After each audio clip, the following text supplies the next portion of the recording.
Commissioner Link Ellis, Yes. Commissioner Charles, Yes. Commissioner Nicholas, Yes. Commissioner Block, Yes. Commissioner Kazmia Dodge, Yes. and I vote yes. So that's established. Do we have that passes? Thanks everyone. Do we have any commissioners that want to jump in on ad hoc? I definitely do. This, Commissioner Link Ellis, I definitely do.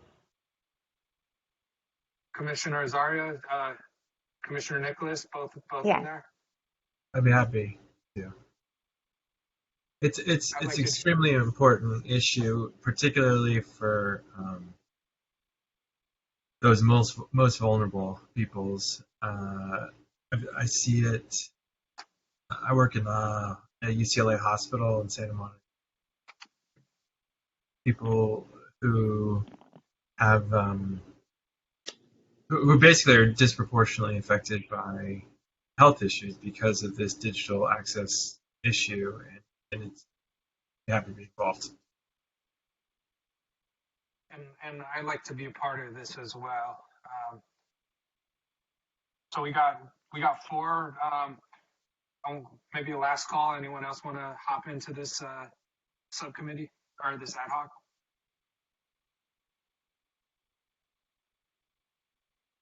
Once, going twice. All right, sold. Thanks everybody. I appreciate it, especially the new folks jumping in, getting right involved. I'm glad we're starting fresh with ad hocs, and I think we really curated some great topics. This was good job, everybody. I'm excited to work on digital equity, and it seems like folks are aligned with things they want to work on. So thanks everybody for jumping right in. I want to move on the agenda. 5B, discussion and possible action regarding item 13H, boards and commissions ad hoc update at the August 24th, 2021 City Council meeting. And we put a link to that video. If you haven't seen it already, it's worth taking a look at. And I'll just provide a little context, and if anyone wants to jump in as well. But they were talking about consolidating the commissions, several commissions, and they've had committee meetings and subcommittee meetings. Sorry, we've been on this for 2 hours, but I have participated on behalf of the Disability Commission and really said that, we need to be a standalone. And I cited a lot of reasons. I mean, one of the questions I received was like, would 2 seats, be enough as part of this bigger? And I was like, no, that, deaf, hard of hearing folks, visual impairments, mobility, family members. And I was like, no. So they gave an update, and it seemed like there was some thoughts from several city council members about keeping us standalone. But please watch the video. Don't take my word for it. And there is some talk about consolidating the other ones. But please watch that video if you haven't got a chance. But does anyone want to chime in? Something I missed or missed the mark on?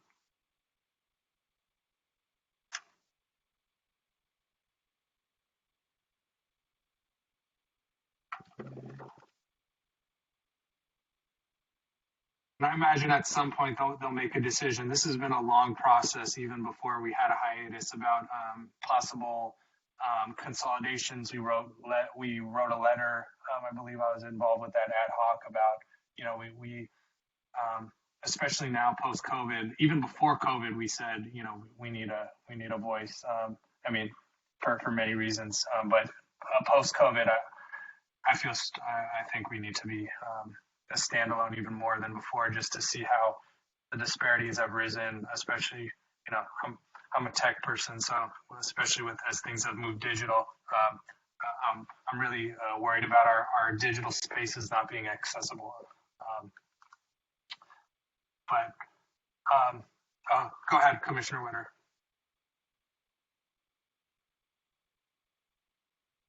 Yes.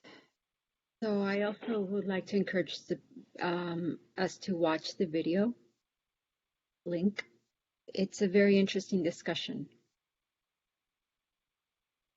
one of the things I've noticed from that discussion,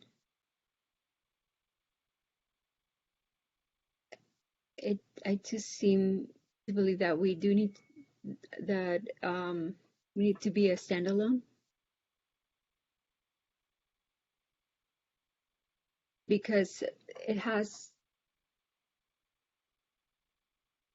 and to convince some of them.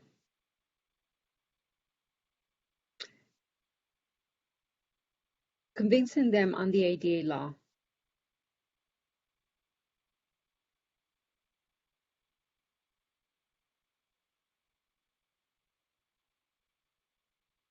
Because that law has, it's very important to that it can protect us. Do you mind if we switch the interpreters for a minute? Is that okay? Sure, sure.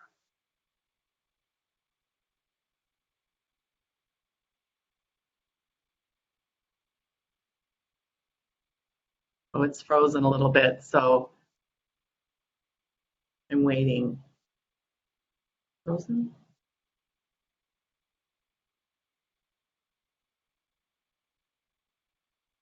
I don't know. Am I frozen? This is the interpreter speaking. Am I frozen? Kathy, no. I can see you okay. You're fine. I'm not sure what's going on. He said it was freezing up a little bit.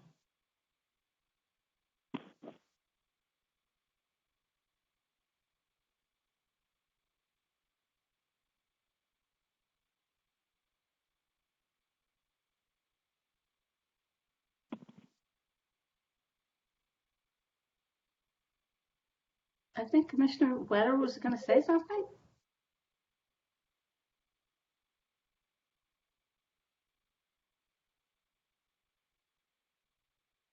Let's switch back. Okay, maybe the other interpreter was not frozen. Okay, let's wait for the other. Apparently I'm frozen, so Marina, okay. Yep, I'm back. Okay.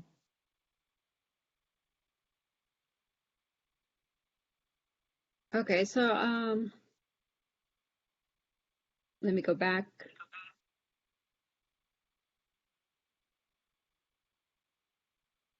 So I believe that some of the committee members felt that they've, we've been feeling like we should be a standalone.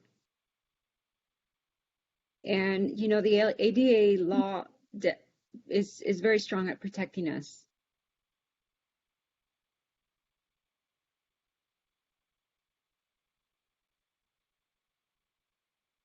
So I do feel like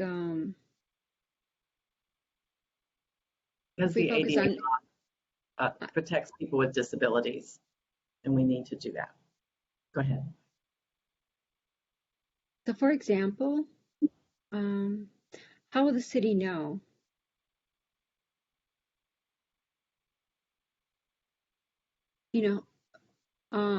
Defend our borders if we don't use that law.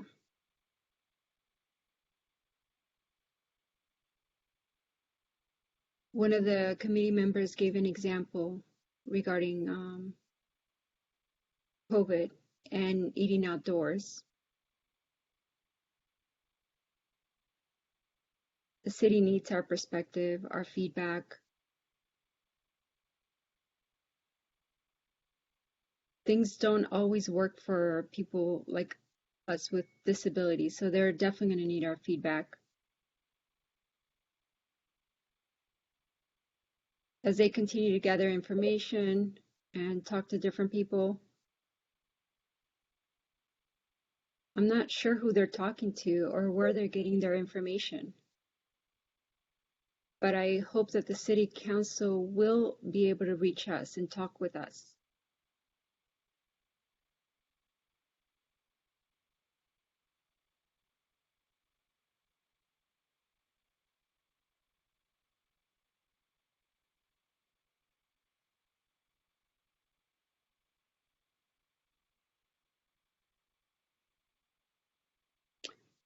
Oh, you're fine now.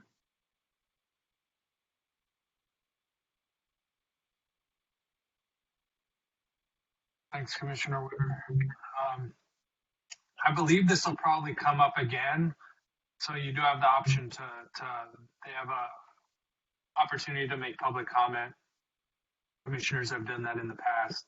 And I believe when it came up last year, they actually started to make a motion in second to keep us as a standalone, but it wasn't within the parameters. They weren't allowed to do it, so it didn't move forward.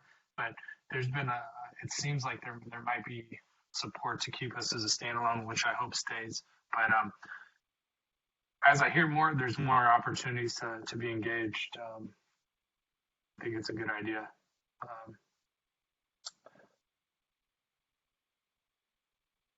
I'm not sure. This item is possible actions.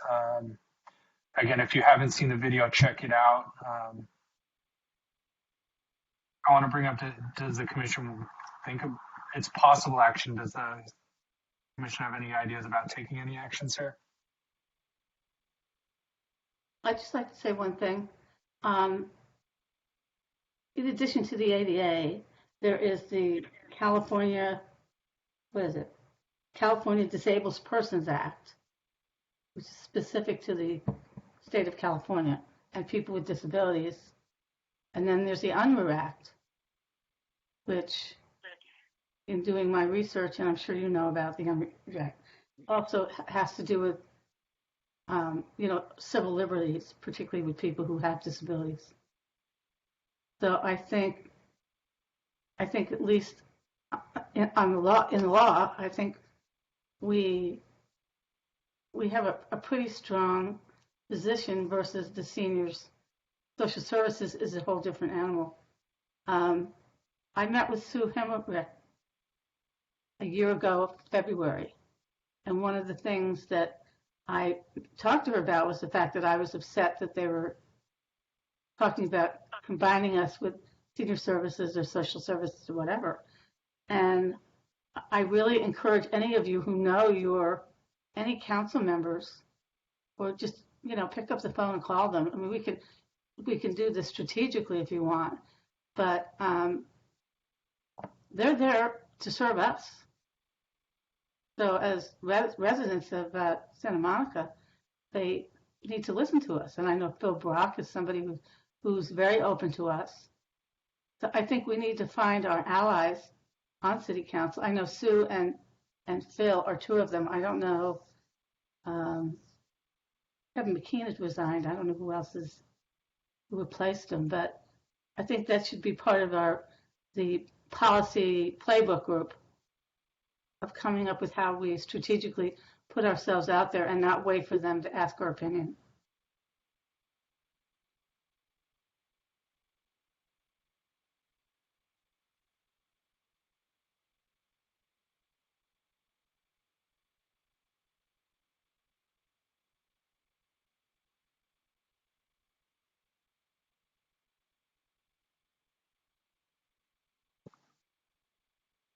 Does anyone have, thanks, Commissioner Link Ellis, appreciate that. Does anyone want to chime in here or any thoughts about this item?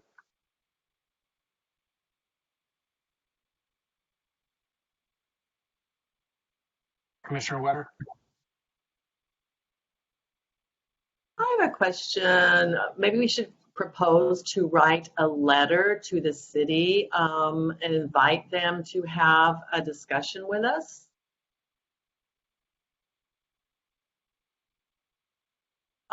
We could talk more in depth about it.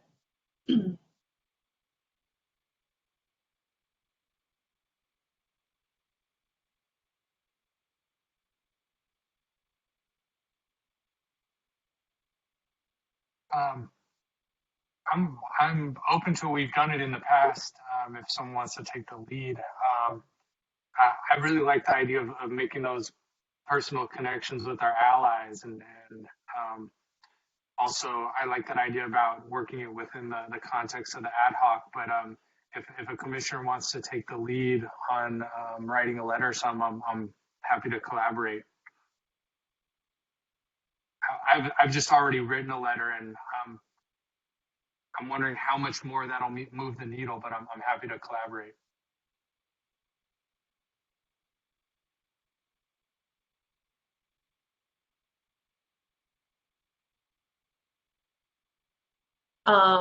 Commissioner Block, you had your hand raised?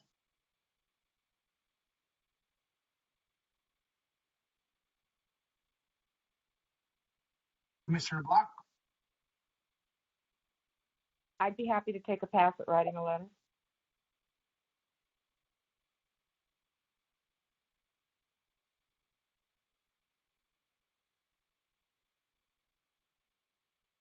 Does anyone want to collaborate on that? Appreciate you stepping up, Commissioner Block. Commissioner I Witter? will. I will. Mhm. Great. I feel Do we make- also, yeah, I don't know who we would write it to specifically, though, who the contact person would be. I'm not really sure of that. And to invite them to come. I don't know if anyone happens to know the specific contact person that we should communicate with. Anybody? Maybe that's a question for our staff liaison.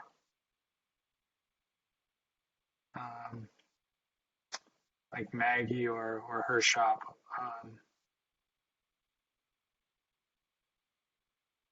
Yeah.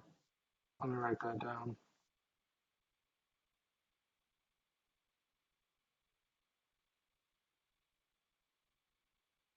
Do I have to make a motion for the letter? I'm not clear about since we're think taking so. action. I think so. All right.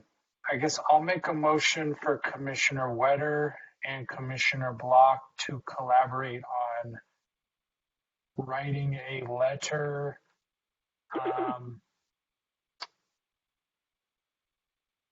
about To invite. City Council to a Disability Commission meeting, or what? Can you clarify what the action is? No, to invite them for us to have a conversation.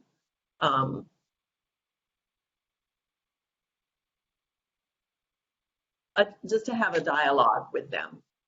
Invite them to have a dialogue with us. And with a representative, and just with us too. It doesn't have to be the entire commission, of course. Commissioner Wetter, do you want to make that motion? Yes. I thought I did actually. Or, so do we just need a second?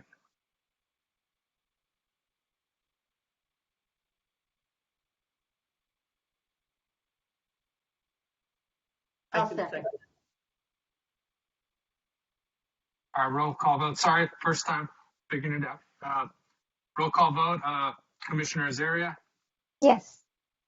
Commissioner Wetter, Yes. Commissioner Link Ellis, Yes. Commissioner Charles, Yes. Commissioner Nicholas,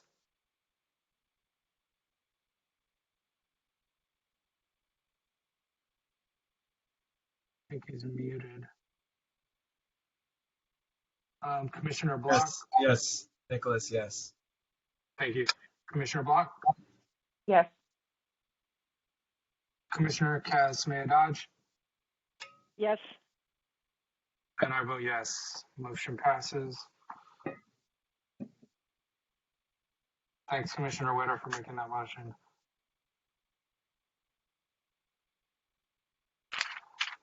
All right, I'm going to move on the agenda for future agenda planning.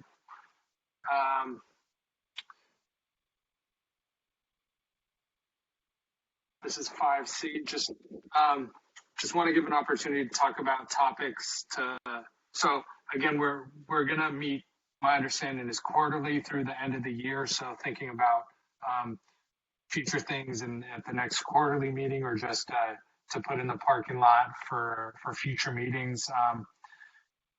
Yeah, opening it up to the commissioners. Well, one idea I really like Commissioner Link Ellis brought up is just to learn more about the new folks and their interest in things. Maybe we can bring that up, if you want to say a sentence or two now, but I think maybe having that on the agenda to talk for a couple minutes. But opening it up. I just want to say, I think our staff liaison should be the one that provides us with whatever information the new commissioners provided that the city council appointed them on. Since we're not since they created that process, I think they need to provide us with the information. I mean, I think it's wonderful to have open conversation, but I think right now our time limit is,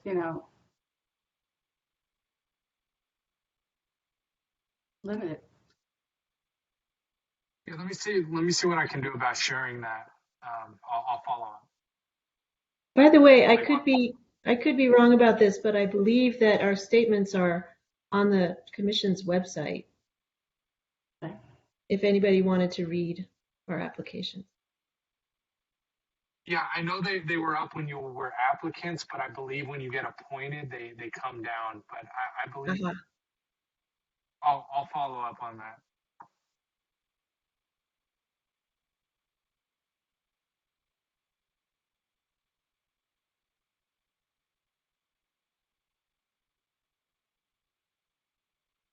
There were some ideas earlier in the meeting about folks we may want to think about inviting from the city.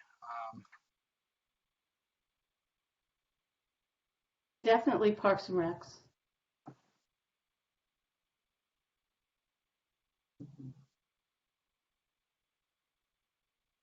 Yeah, no, I think some folks related to our ad hocs that we just created around digital equity. I'm still trying to hear about where that gigabyte internet thing happened and with the new laws,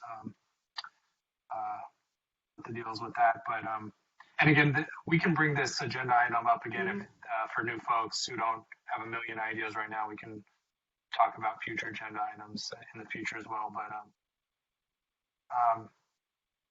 any other ideas come into other commissioners' minds at this time?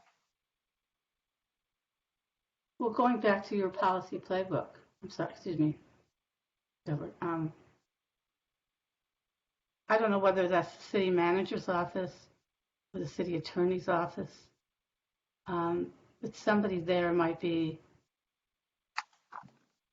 someone to invite here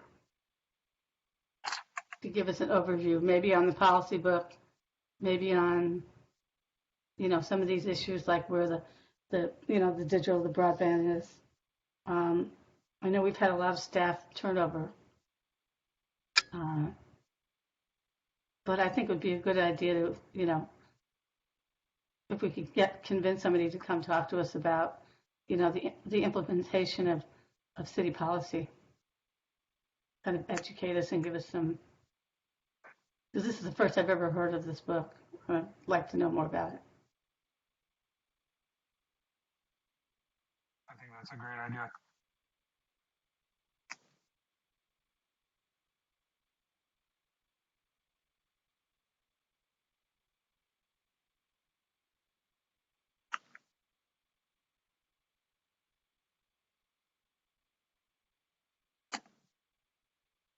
And again, stuff, Commissioner Wetter. I propose that we keep ourselves focused and keep it simple with the ad hoc committees in these our three broad areas, and provide opportunities to really look into the issues and who do we invite in the future for our future meetings, and who in each area decide who should take the lead, whose responsibility. Who should we invite? I think that's really important.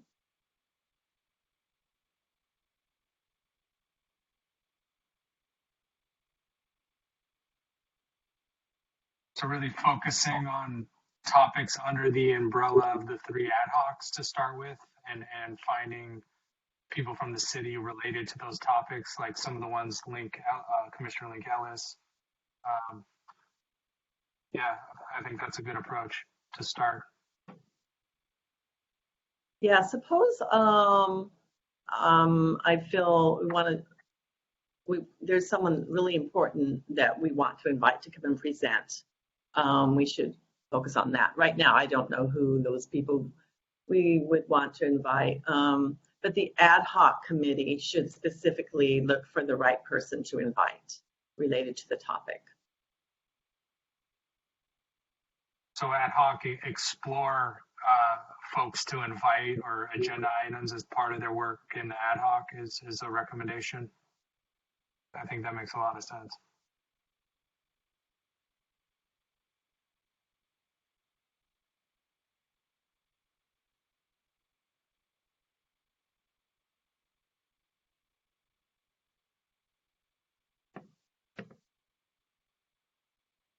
Any other thoughts around future agenda items or approaches around future agenda items? I think we got some really good ones to start with, but open to anything else.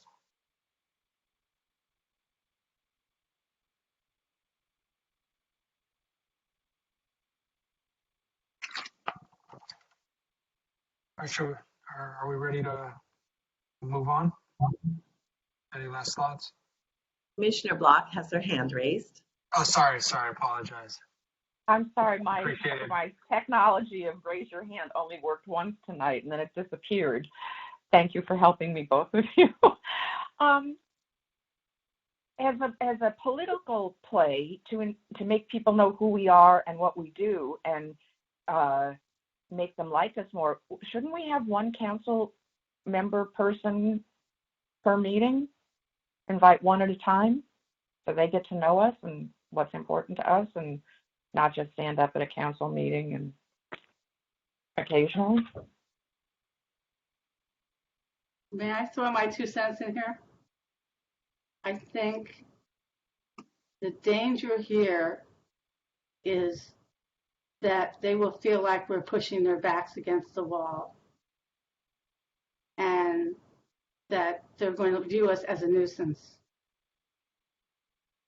Because even the Planning Commission does not have a city council member attend one of their meetings. The city council meetings are like sometimes 6 hours long.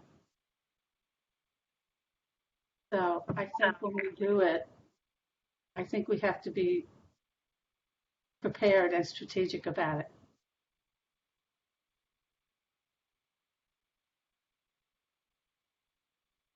Yep. Yeah, I think being strategic about it is key, and we can circle back to this if there's a perfect, serendipitous moment to bring someone in or someone, the council's talking about some topical or, but I do think we have to be intentional about it. And I've seen other commission meetings have one council member, but it was really topical. But keep bringing that up. We'll find the right time. But thank you for that suggestion, Commissioner Block. I think it's a good one. Thank you.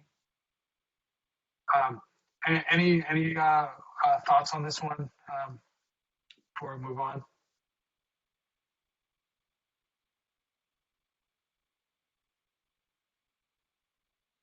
All right, I'm going to take that silence as a move forward. So the next item is public input, and we have a couple public comments,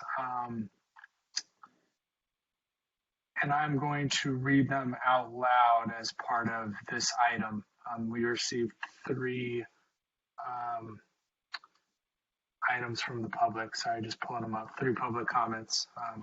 And they're featured in the agenda that was posted on the website that went up. There's been a couple iterations of the agenda, so this is the latest version if you go to the website and click the hyperlink. So I'm going to read the first one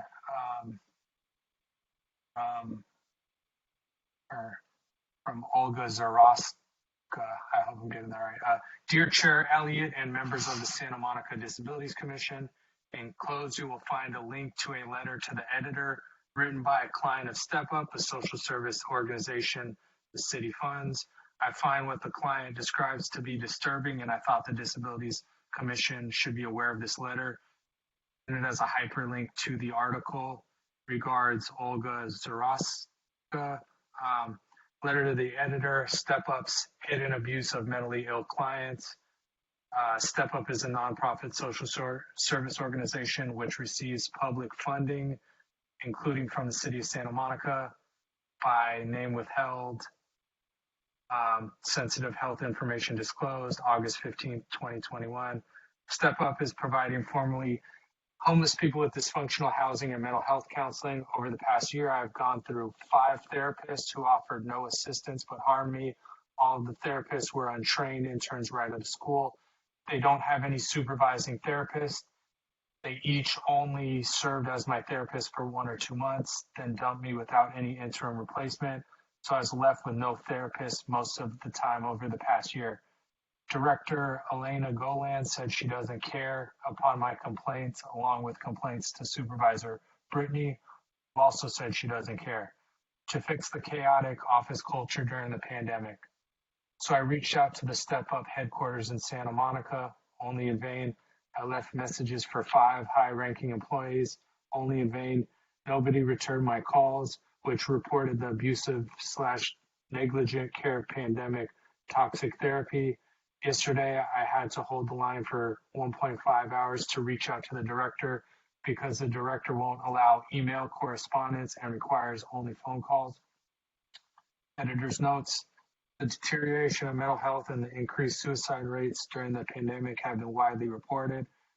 Step Up's mission statement reads, Step Up delivers compassionate support to people experiencing serious mental health issues and people who are experiencing chronic homelessness to help them recover, stabilize, and integrate into the community.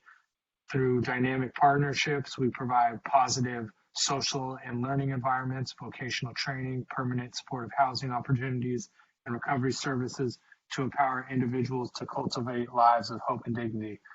We exercise innovative leadership and advocacy to increase public understanding, support, and acceptance of all people living with serious mental health issues.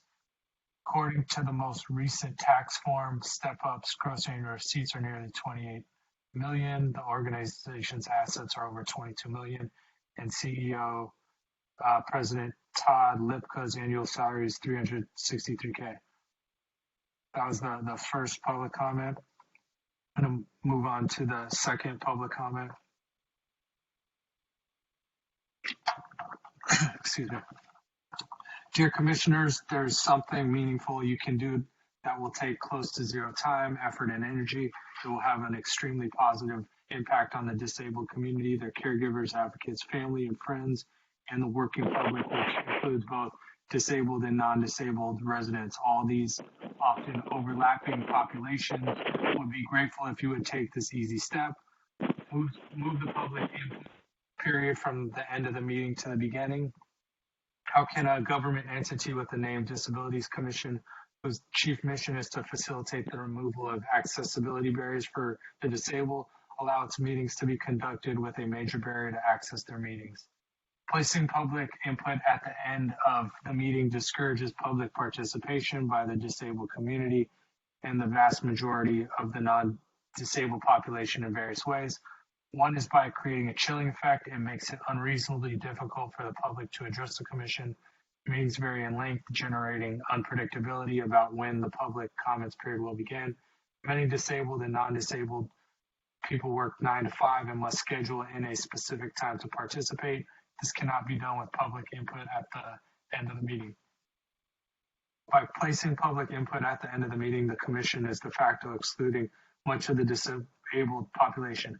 From your mission statement, recommends ways to maximize participation of people with disabilities in all facets of city life and increase awareness of the abilities, rights, and issues of people with disabilities throughout the community. You can help maximize participation in your commission's meetings for people with disabilities and the general public. A simple vote, one small vote, will positively impact so many people. As you are aware, for a large portion of the disability community, which includes many with chronic illnesses, coping with their disability, the impairments and or symptoms, including navigating their day and or coping with pain, takes up more time and energy than with the general non-disabled population. For some disabled individuals, the magnitude is incomprehensible to most of us. Placing in public input at the end of the meeting forces members of the public to choose between civic engagement and keeping up with responsibilities such as jobs, childcare, just daily, often essential life activities. Having to sit through a long meeting to listen to subjects that they're not interested in is a waste of their valuable time and energy. Honestly, it comes off as disrespectful and dismissive of the general public. There are literally hundreds, if not thousands, of impairments, symptoms, and medical conditions that can cause an individual substantial difficulties or cause them to be outright excluded from participating in the live input period at the meeting's end. Some with disabilities have only one option to provide public comment, oral feedback, appearing live in person or through a video feed. These individuals are not capable or always capable of using email for various reasons, including but not limited to an inability to formulate and or format words in written form. This is yet another part of the gargantuan, multifaceted barrier to accessing your meetings. Commissioners, please remove the barrier. Out of all marginalized, discriminated against, and oppressed groups, the undisputably largest group is people with disabilities. It includes, intersects with all other marginalized groups, and non-marginalized groups as well. 1, all ages, children, teens, adults, senior adults. 2, all races, ethnicities, creeds, colors, national origins. 3, all immigration status. 4, all levels of economic income and employment, lower and higher income, blue collar and non-blue collar workers and professionals, the poor, the barely middle class and upper middle class, and even the wealthy. 5, all religions, spiritual, philosophical beliefs and practices. 6, all sexual orientations, gender identities, including those who are pregnant. 7, all political and ideological groupings and practices. Placing the public input at the meeting's end especially excludes seniors with or without disabilities, as many, if not most, are early to bed. Unless a commissioner can come up with a valid reason to keep the public input at the end of the meeting, a solid rationale that overrides the ideas expressed above, any vote against moving the public input to the beginning could reasonably be viewed as essentially ableist and quite frankly eugenicsy or eugenics adjacent. If you intend to vote against moving the public input to the beginning of the meeting, please state your reasons. In discussions with others, I found that many people view the policy of placing public input at the meeting's end as serving the needs of the members of that commission / city council / government body over and in spite of the need of the constituents. Sorry.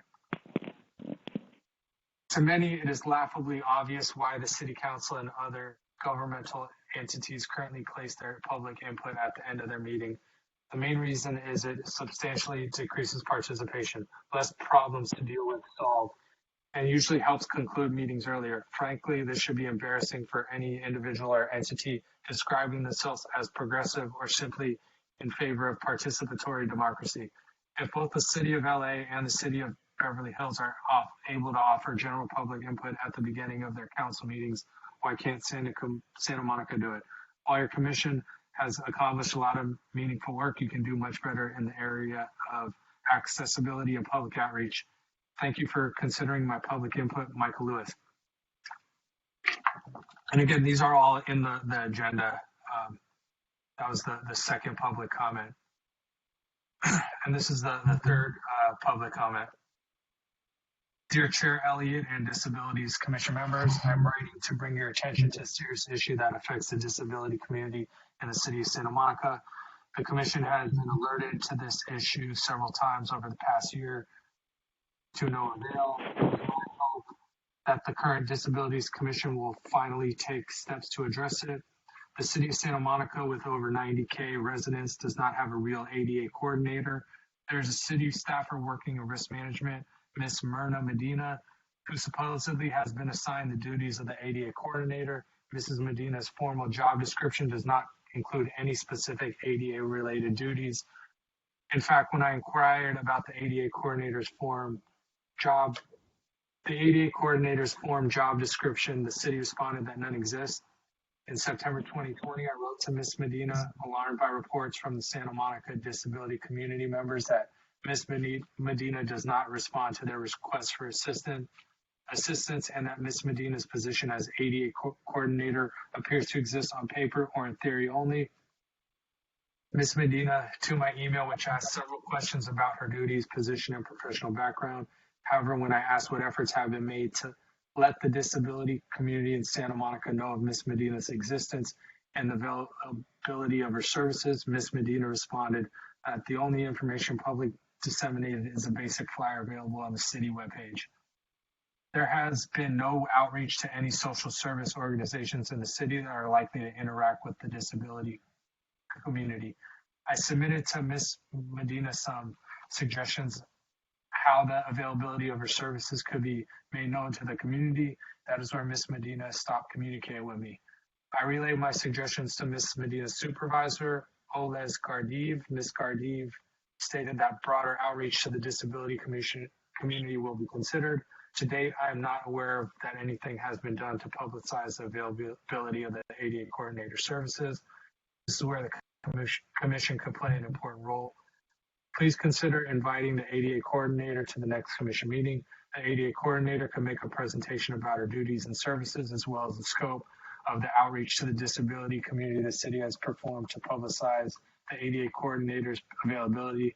The commission then could assess if the current position of ADA coordinator as part of the risk management position is sufficient for the city of Santa Monica's disability community. Thank you for considering this suggestion. Regards, Olga Zarowski. It goes on. Hello, Ms. Medina. I recently came upon information about you being the ADA coordinator, acting ADA coordinator for the city of Santa Monica.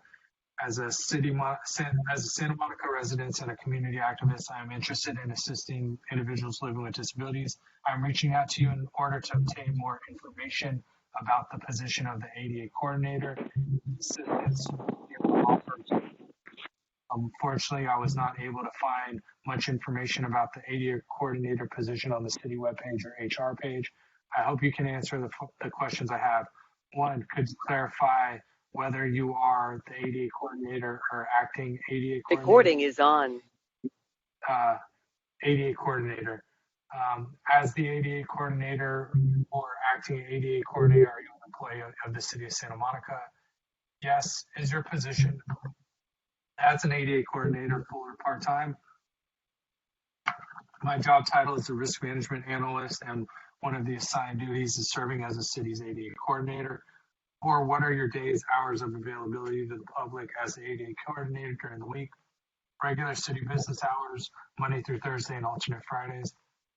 What are your ADA coordinator job duties / job description? The main duties are as follows: receive complaints and requests for accommodations from the public related to equitable access to city facilities, public spaces, and city programs, activities, work with appropriate departments to respond to questions, requests for information from residents and city staff regarding ADA compliance.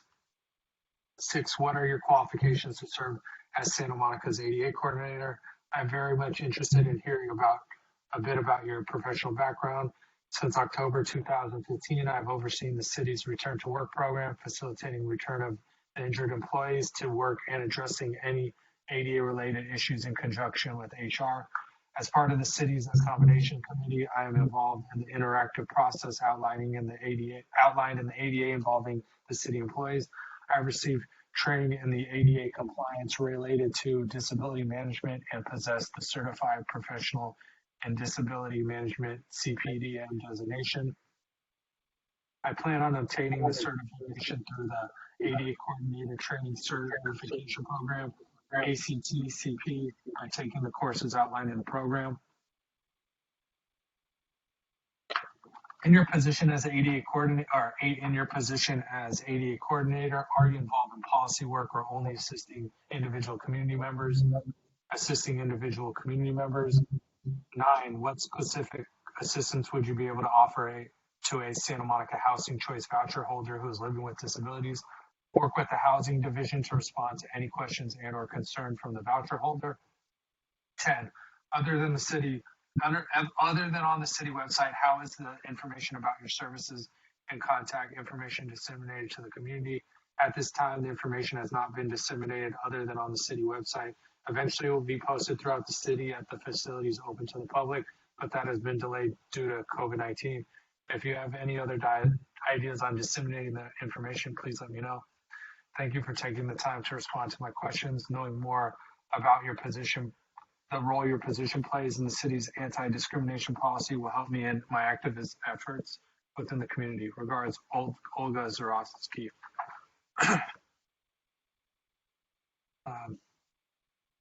And then October 1, 2020, that's 1626 Ozzie Road.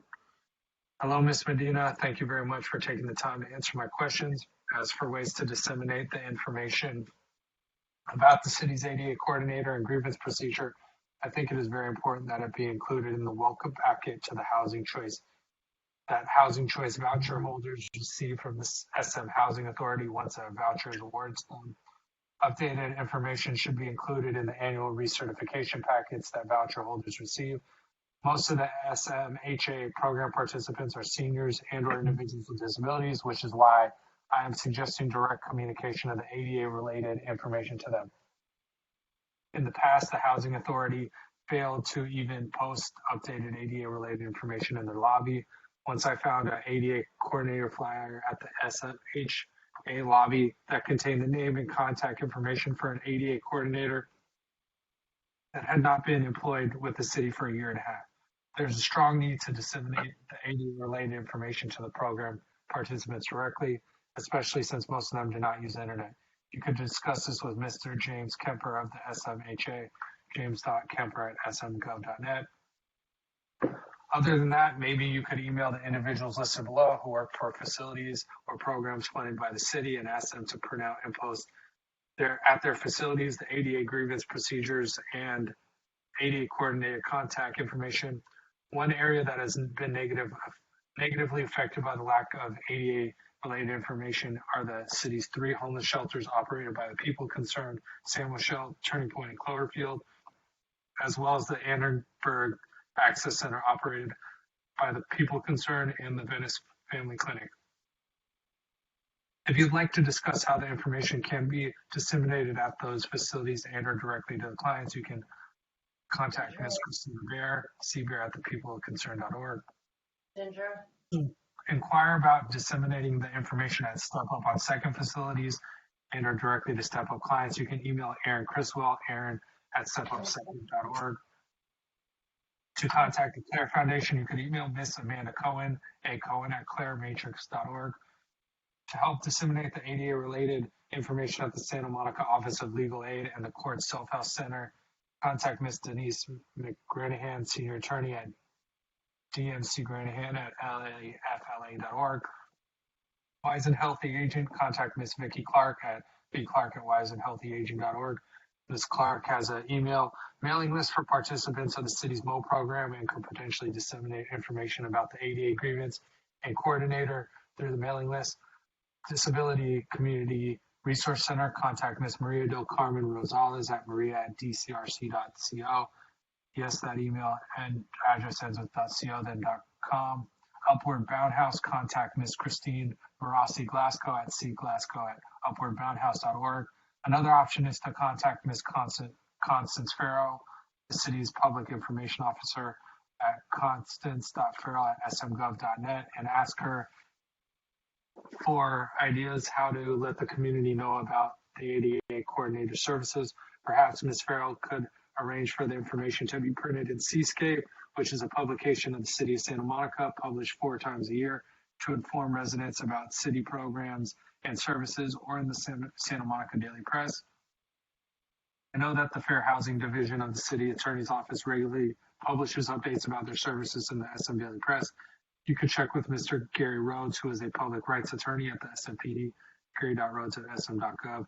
Another idea that I have is that I could forward you the information about the ADA grievance and the ADA coordinator services to members of these 3 Santa Monica commissions: Disabilities, Social Services, and the Senior Community. City commissions do not meet these days due to COVID-19, but their members can probably be reached by email: Disabilities Commission, Nancy.linkellis@smgov.net, Christy.hobart@smgov.net, June.hagen@smgov.net, lori.ringer@smgov.net, alex.elliott@smgov.net, thomas.hill at smgov.net, Mariel Creasel at smgov.net, Catherine Cosmea-Dodge at smgov.net, Delbert Wetter at smgov.net, Kelly.Siegel at smgov.net, Thomas.Hill at smgov.net, Mariel.Creasel at smgov.net, Catherine Cosmea-Dodge at smgov.net, DC at smgov.net,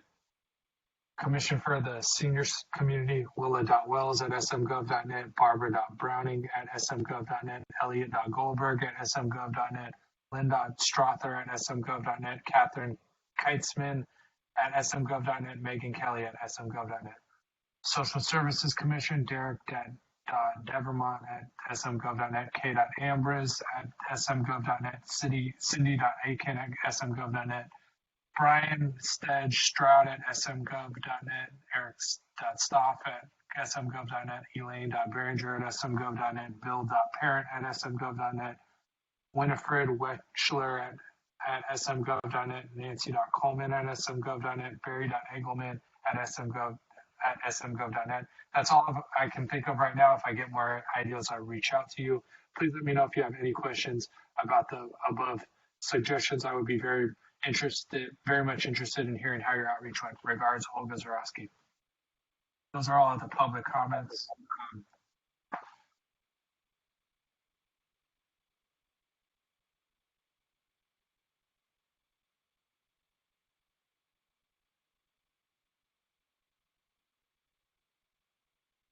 And then I believe are there any oral public comments? If there's any members of the public, the public input is permitted only on items not in the agenda that are within the subject matter jurisdiction of the body. State law prohibits the body from taking any action on items not listed on the agenda, including issues raised during this agenda item. Is there anyone from the public that would like to make a comment for 2 minutes?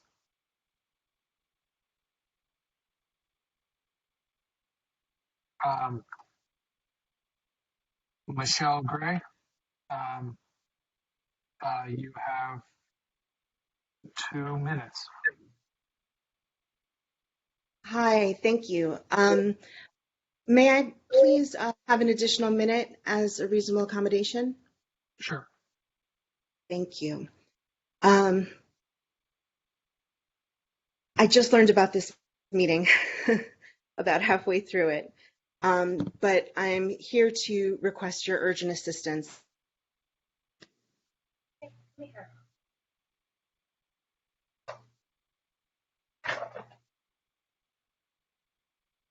Sent an email to each of you on Sunday morning, along with to dozens of city officials, staffers, and advocates describing the problem that I'm having with the Santa Monica Housing Authority. I am a disabled housing choice voucher holder. I ported my voucher to Santa Monica from Oregon in May. I was excited to relocate to such a progressive, accessible city. Upon contacting the Santa Monica Housing Authority, however, I was disappointed to learn that that characterization did not extend to Santa Monica's Housing Authority.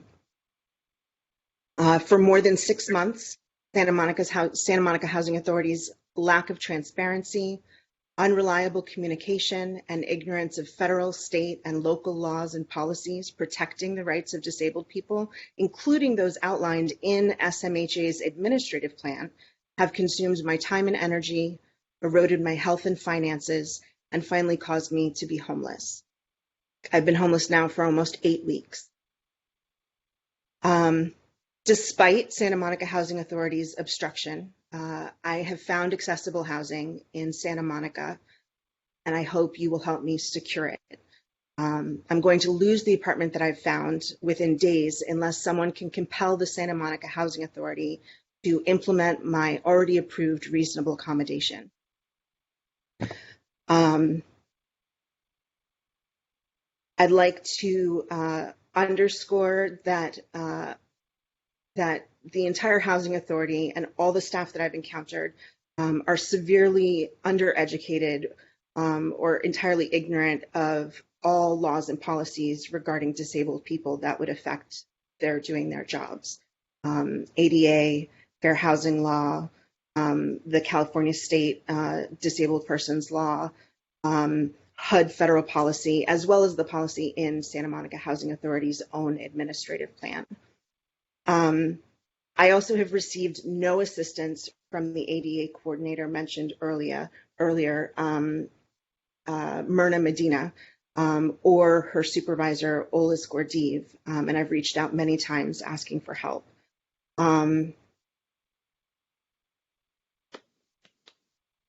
Also the Santa Monica Office of Legal Aid, which is fully funded by the city. I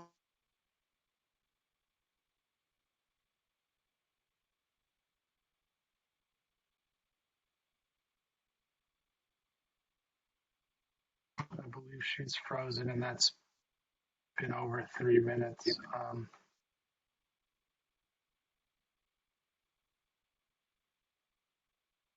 I think we lost her. Can you hear me? Am I still here? Yeah, well, we lost you for about the last 20 seconds, but you're about at 3 minutes, but please finish. Okay, thank you. I was just saying that I also haven't been able to receive assistance from Santa Monica City Attorney's Office, any of the council members, or multiple legal aid organizations at the local, county, state level. So I'm asking you if you will please help me advocate for objective legal advocacy for people with disabilities in the city, which now seems to be virtually non-existent, and also to ask if there's any way possible, if each of you or any of you would be willing to reach out to the Santa Monica Housing Authority, in particular Anna Topolewski, who is the senior administrative analyst, who seems to make all of the decisions regarding housing clients. All of this information is in the email that I sent to you on Sunday morning. I believe each of you were on that list, and I'm happy to answer any questions that you might have. But I have an urgent situation, and the Santa Monica Housing Authority its purpose is to house people, and it's done just the opposite. Thank you. So Sorry, that's been that's been 3 minutes. Thank you yeah, for your public comment. thank you.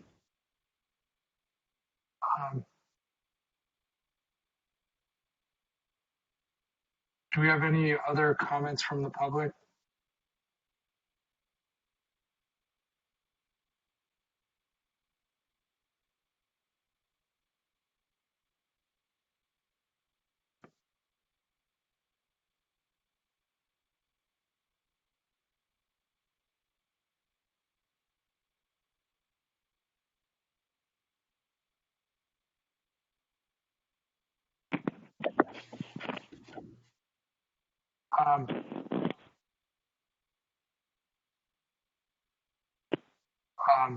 I believe so. Within the constraints, we're allowed to ask follow-up questions, but we're not allowed to make any action. So, do any of the commissioners have any follow-up questions for the public comments?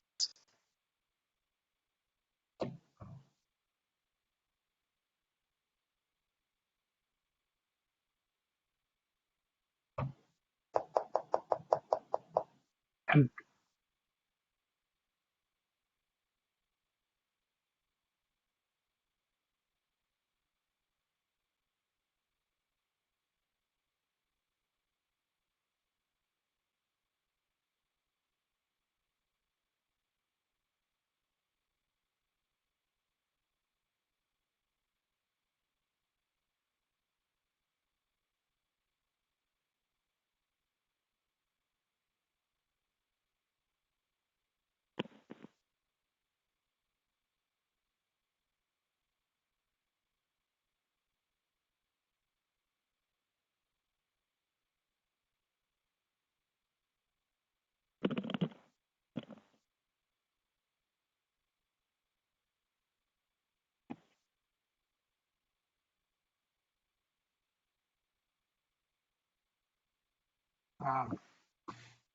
With no questions and no,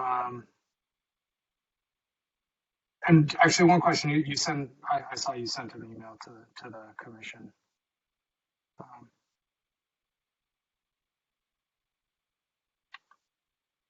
I move to adjourn the meeting.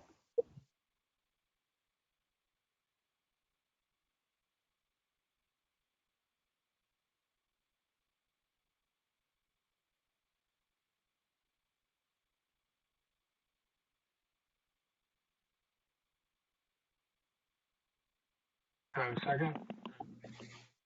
One second.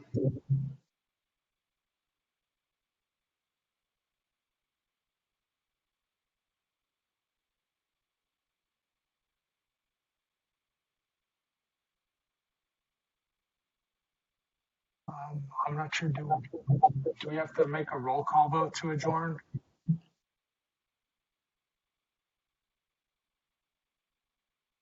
In the past, the chair just adjourns.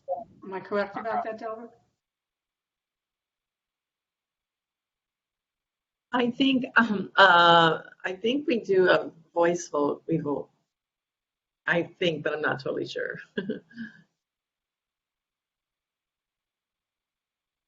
I think it's better to just do it, and if we'll find out moving forward. Commissioner Zaria, Yes. Commissioner Wetter, Yes.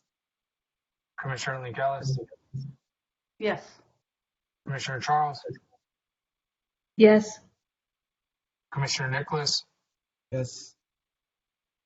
Commissioner Cosmea Dodge,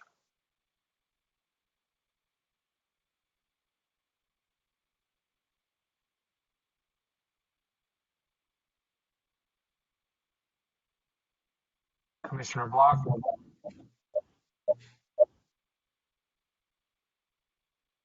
I vote yes. I believe we need a majority on this to adjourn. But I want to thank everybody, especially the new commissioners, and I want to thank the public for your public comments. Thanks everybody for coming today. We appreciate you. And we'll see you next time. Thanks everyone. Thanks for the long meeting too. Appreciate it. Thank you. Bye.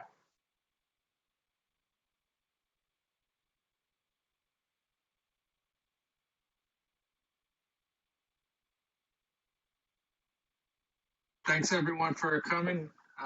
It's the first Disability Commission's meeting we've had in a while. Appreciate everyone getting here on time and allowing us to have a quorum.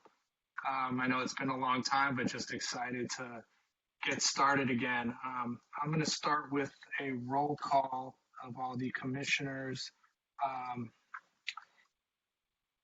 Commissioner Wetter? Here. I'm here. Commissioner Hill? Commissioner Elliott here. Commissioner Cosmea Dodge? Here. Commissioner Azaria? I'm here. Commissioner Linkellis? Here. Commissioner Sussman, am I saying that right? Commissioner Block? I'm here. Commissioner Charles? I'm here for the first time ever. Hello, everybody. Welcome, thanks for coming. And finally, Commissioner Nicholas. Hello, present. First time too. Nice to see you all. Welcome. All right, thanks so much. I believe we have a quorum. And Nancy, do we then do the Pledge of Allegiance? We've never done it before. Yeah, but it's just on the agenda. I've never seen that before. Okay. I'm going to move on to the first item in the special agenda item 1. Really excited. We have a bunch of new commissioners here today. And we got to start some business and get you guys and girls all sworn in. So I'm going to start that process, just go in order that it's on the agenda. What you're going to do is you're going to put your right hand up. I don't have a right hand, so I'm just going to do my left. And you'll just follow after me. I'll say a couple words. You'll copy me. Eventually, I'm going to print these out, sign them, and you guys will sign them as well. I'll figure out that process with city staff, but just start with the business of swearing in the new folks. And super excited. Since the last time we've met, a few folks have left the commission, and we got a lot of fresh folks. So thanks for coming. So I'm going to start with who's first on the edge? Commissioner Azaria. And am I saying that right? Yes, it's Nazreen is the first name, Asaria is the last name. Okay, so right hand up.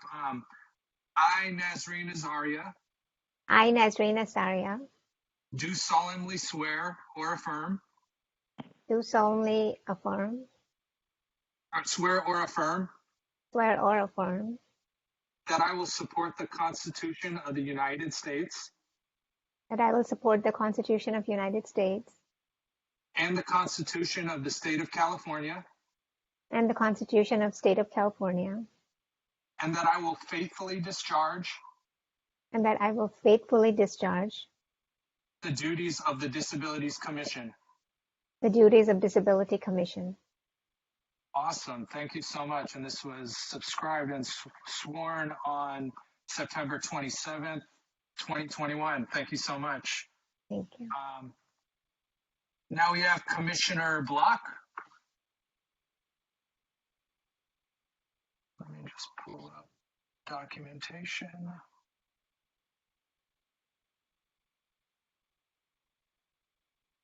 And thank you so much in advance, just getting acclimated to the new system where we're all new with this, but appreciate it. All right.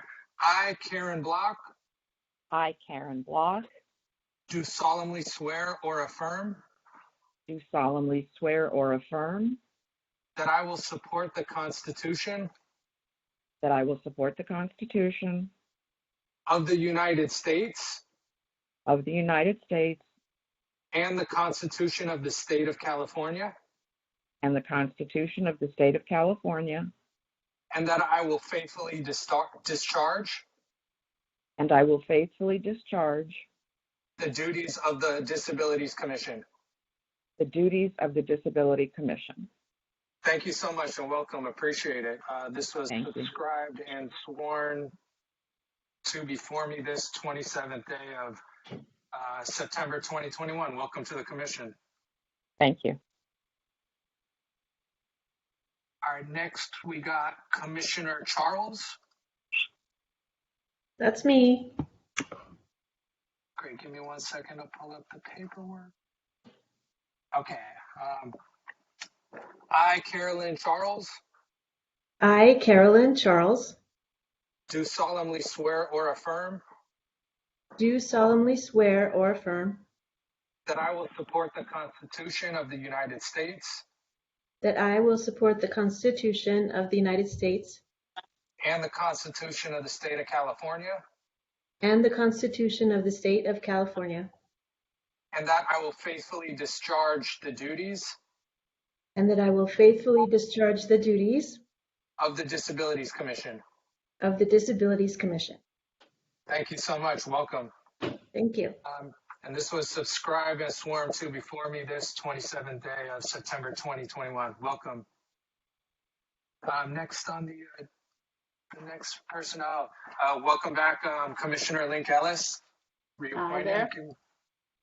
Let me pull up the paperwork. Okay, can you see my hand? Yes. I, Nancy Link Ellis, I, Nancy Link Ellis, do solemnly swear or affirm do solemnly swear or affirm that I will support the Constitution of the United States that I will support the Constitution of the United States and the Constitution of the State of California, and the Constitution of the State of California, and that I will faithfully discharge and I will faithfully discharge the duties of the Disabilities Commission. the duties of the Disabilities Commission. Thank you so much. Welcome back. Looking forward to working with you some more. And this was subscribed and sworn to before me this 27th day of September 2021. Next, we got Commissioner Nicholas. Give me 1 second to pull up the paperwork.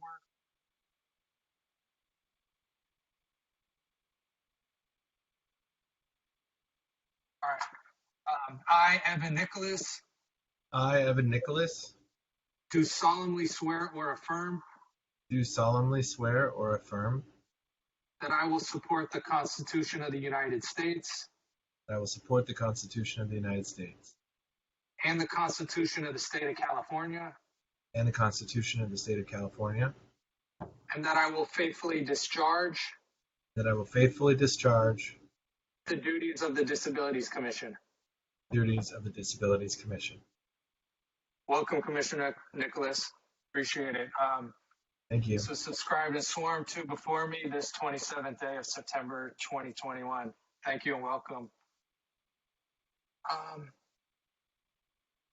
And Commissioner Sussman, is he here?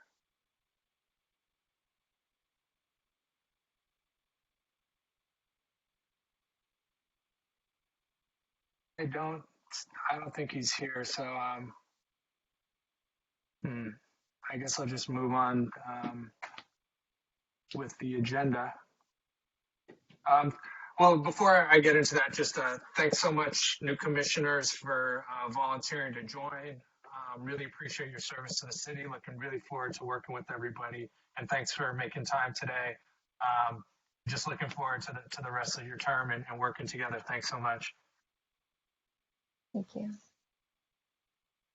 Moving along in the agenda, we have a presentation, discussion, and possible action on update to the MODE program. And we have a presenter, Alfredo Torales. I hope I didn't get that too bad, but the strategic transit planner from the Big Blue Bus. Thank you so much for joining us today. Great. Thank you, Mr. Chair. And good evening, members of the commission. Again, my name is Alfredo Torales. I work at the Big Blue Bus, and among my responsibilities there is to manage the MODE program. So I have a short presentation, to give you guys updates, what's been happening. So let me bring that up. Let me see how.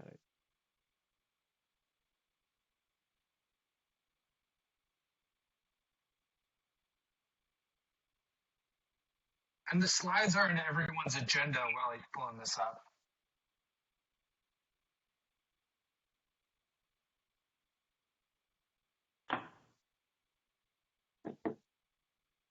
Okay. Is that good? Can everybody see that?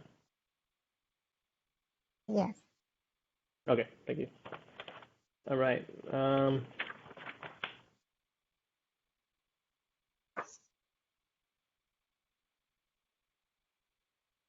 All right.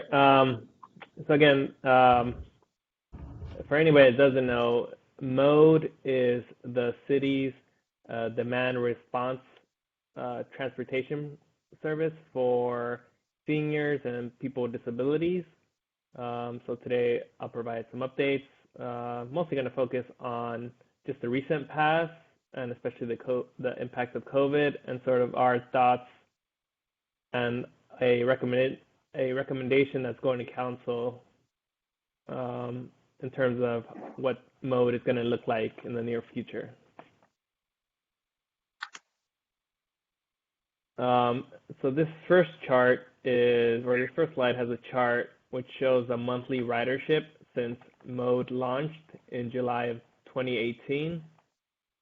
So when we initially launched, we had just under 3,000 trips. For those who are following this, the program sort of became very popular very quick, and just mostly through the word of mouth. And we got to almost 6,000 trips a month before we implemented some fare and program changes in September of 2019. And then from there, we were averaging just under 5,000 trips a month until COVID hit in March of 2020. And as everybody knows, that sort of shut down a lot of things. Demand, plummeted. In April 2020, we're less than 1,000 trips, and over the next 18 months or so, the demand for the service has been creeping back up every single month. I do want to point out that before this, with the old dollar ride program, we averaged less than 2,000 trips a month. And so, we, in terms of how the mode program has been set up, and in terms of all the demand we are able to accommodate before COVID, it's something that we're very proud of, because, we're using the city's dollars very effectively to be able to provide a lot more service and better service than we had before with the old dollar ride system. Okay, so what happened with COVID? Immediately we implemented a policy for face coverings for both drivers and customers. We shortened hours and suspended weekend service. We suspended shared riding. One thing we did, since we closed the transit store to the public, and for those who couldn't go there anymore, mostly folks who paid with cash regularly, we let those folks, ride on credit for the entire period where the transit store was closed. And more recently, back in May, we reinstated Saturday service. So moving forward, again, a little bit more background, I guess. Since 2018, we've had a number of organizations involved in operating mode. So we have Lyft, who provides the majority of the rides, 90% of the rides essentially right now. We have MV Transportation, which operates our wheelchair accessible vehicles. We have a city staff call center, and we have Wise and Healthy Aging, who does program registration on behalf of the program. And so, as city staff, sort of managing all of these different pieces could be, was sometimes challenging. And so what was happening this year was that both Lyft and MV Transportation, both of their contracts are set to expire during this fiscal year. So we took this as an opportunity to see if we could combine some of these functions into sort of one simplified contract. And so that's what we did when we issued an RFP earlier this year, is for, to basically acquire a single vendor to operate all of these functions, except the program registration portion, which will still be operated by Wise and Healthy Aging. And so through this procurement process, staff is recommending that council approve an award a contract to Lyft. And so that's going to our council tomorrow night. We're taking this recommendation to them. And just, a little bit more background on what was in that scope of work of that RFP. One is a new registration database. And the significance of that is that, since our the number of registered customers that we have in the program has just grown so much that it's so sort of the old sort of spreadsheet, basically became unsustainable.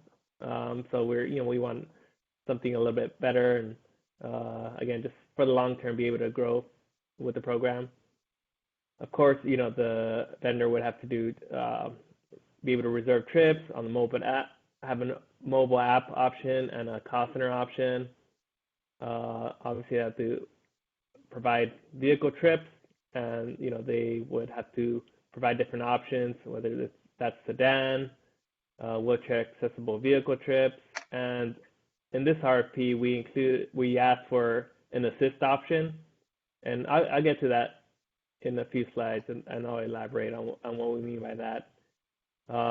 We wanted different options for unbanked and underbanked riders, as well as folks who have credit and debit cards. The vendor would have to do handle complaints and reporting. So again, just a little bit more on the process. We issued that RFP back in February. We had an evaluation committee comprised of staff at the Department of Transportation, the city's community service department, and we brought in an outside expert from OCTA to help us with the evaluation. The city received 6 proposals, and again, we determined that Lyft was the best bidder based on the criteria. And so again, this is going to the council tomorrow for their consideration. And so if they approve the staff recommendation, Lyft would be awarded a 2-year contract with 3 one-year options. And again, the total cost of that is $1.4 million for 2 years and up to $3.6 million for 5 years. And the contract would be funded by Prop A local return funds, federal Section 5310 funds, and passenger fares. I got a few more slides if you just bear with me. So, again, pending council approval, or what will change. First, we want to restore service. I mentioned earlier we reduced some hours. We still service is still not available on Sundays, so we're looking forward to restoring that early next year. New applicants will be able to apply online, so we're looking forward to that. Right now, in terms of in-person payment support, that's done at our Big Blue Bus Transit store on 4th Street and Broadway, but we would transition that to Wise and Healthy Aging, since Wise and Healthy Aging is actually a subcontractor of Lyft in Lyft's proposal. Again, we requested that vendors propose an option for assist rides. So these would be rides where the Lyft drivers would be expected to, they'd get additional training, but they'd be expected to get in and out of the vehicles to help anybody who requested that. And so what the city plans to do is pay those drivers an extra fee on top of the regular ride costs, to make sure they do that. So that cost wouldn't be on the customer. The city would pay for that additional assistance. With the new contract, people would have the ability to book wheelchair and assist rides on the app. So technically, you could always book a wheelchair trip on the app, but the availability hasn't always been there or hasn't always been reliable. But with this new app and with our discussion with Lyft, their plan is to definitely bring more wheelchair accessible vehicle resources to the area.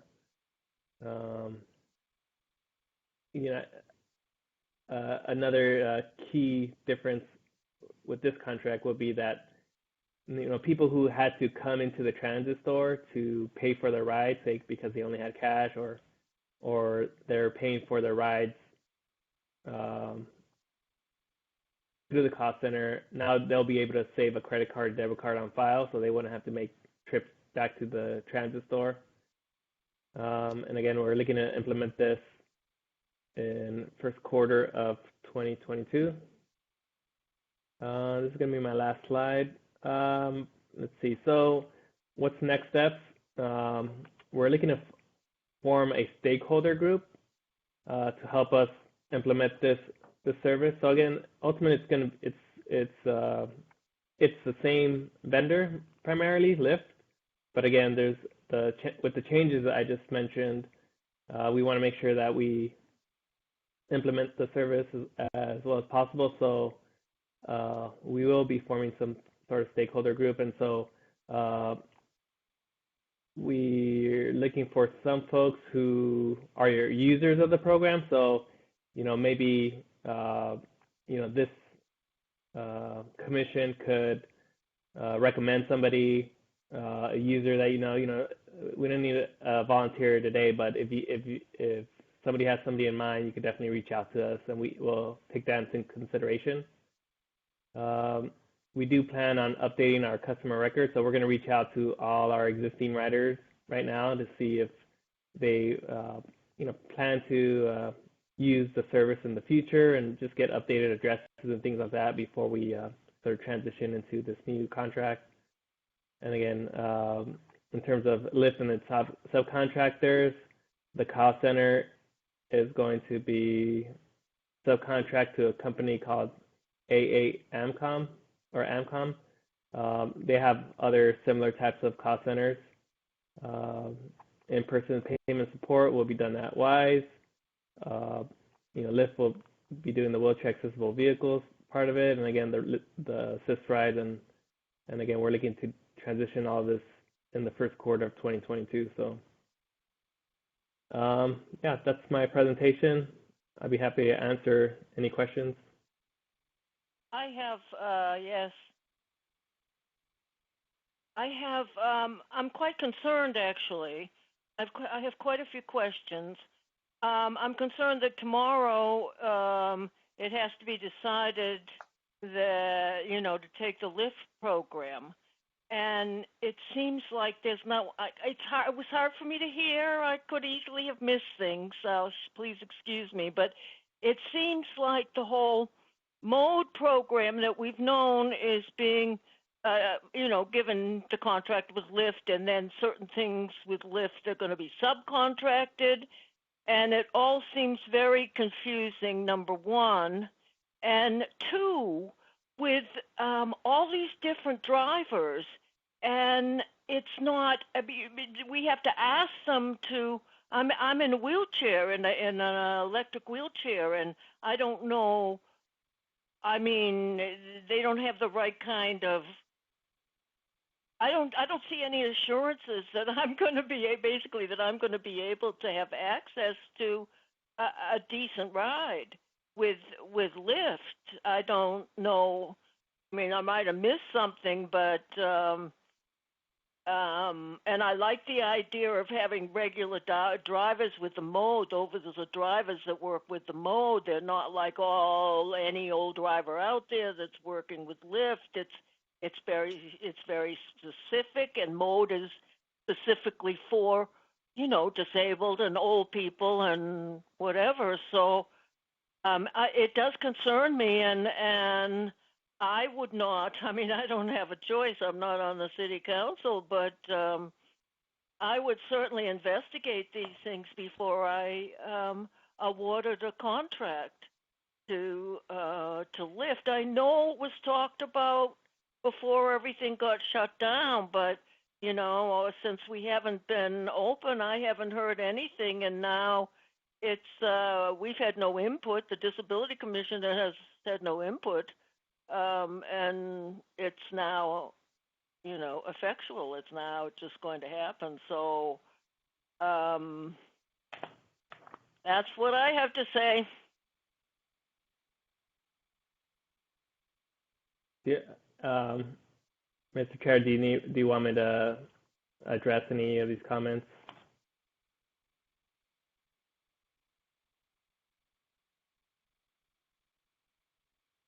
Well, I don't think there's anything that we can, it doesn't seem like it's going through, and that's what it is, and we'll just have to deal with it, looks like to me.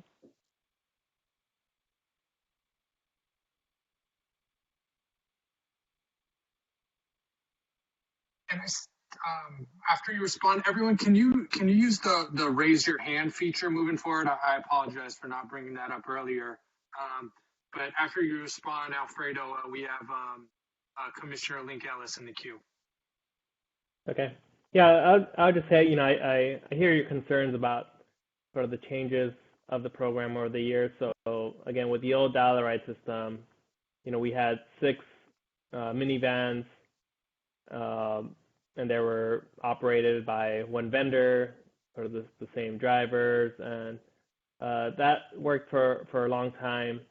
And so the limitation to that was ultimately it couldn't grow beyond those 6 drivers. So we always had complaints about, I don't have, there's no more seats available. There wasn't capacity. So in the last year of its existence with the old dollar ride program, we were only averaging less than 2,000 trips a month, and with the switch to Lyft or ultimately to the mode program, we're able to sort of accommodate a lot more rides within the same budget. But in terms of wheelchair accessible vehicle drivers on Lyft's platform, those will most likely be sort of similar drivers, because again, there's not sort of a gigantic pool of wheelchair accessible drivers in the area. So I think more likely those be sort of some of the same ones, but yeah, of course that's not guaranteed. One of the things that has changed in a few years ago was, and I'm not sure if anybody's familiar with this, but state of California passed the TNC Access for All Act a couple of years ago. And so what that is essentially that the state imposes a fee on every TNC ride of 5 to 10 cents. And so what that does is that money gets pulled together, and so it's distributed amongst all the TNCs to be able to support wheelchair accessible vehicles, since the cost of the vehicles and the maintenance of the vehicles and just providing wheelchair accessible vehicles is costlier in general. And so because of that, we're seeing more and more wheelchair accessible vehicles and more support for those programs with Lyft and like the Ubers out there. And so that's why I think we feel at this point it's a better time than maybe it was a few years ago to sort of rely on a TNC like Lyft to do the wheelchair vehicles as well.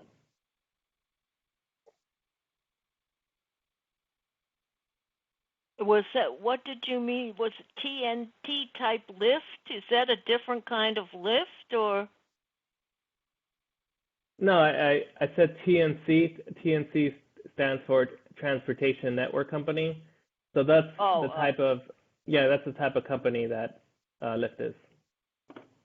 Well, I didn't know whether it meant, there's all different kinds of lifts. I imagine if it's going to be the actual Lyft company Lyft, what kind of access will wheelchair users have? You know what I mean? Whether it would be a little drive-on thing, will it have to be an electric lift-up thing, or will it all be different? Or, now we're all strapped down. You know what I mean? It takes quite a long time to strap the wheelchair all down in the rides. So I don't know how these things, whether Lyft drivers are going to do that or what.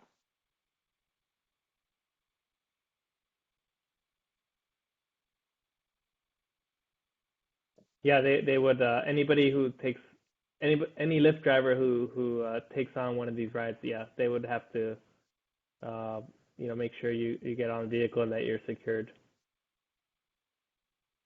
But so these Lyft drivers will have special vehicles, right? Yeah, exactly. Yeah. Like equivalent to a mode vehicle or a paratransit or whatever. Yes. Okay. Commissioner Link Ellis, your question? Yep.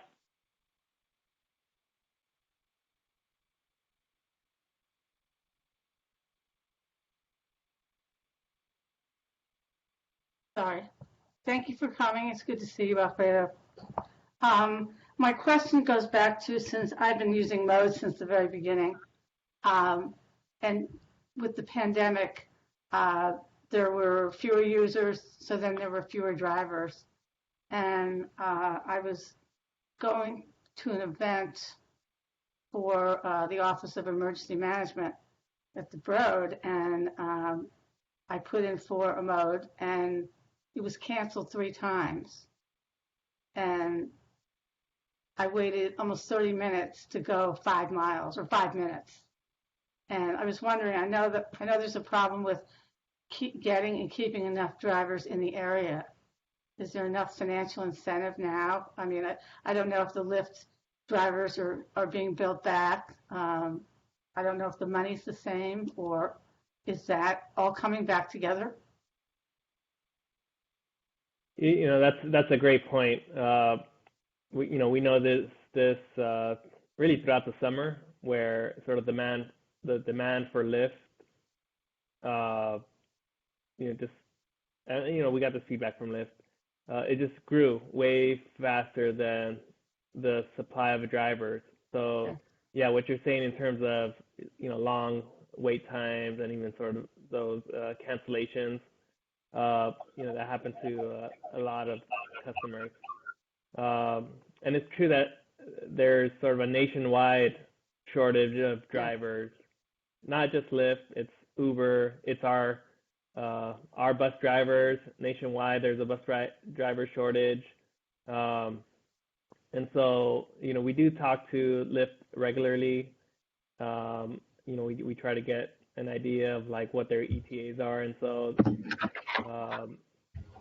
if it's increasing or decreasing, but at least, in recent weeks, it's gotten better. One thing that they have done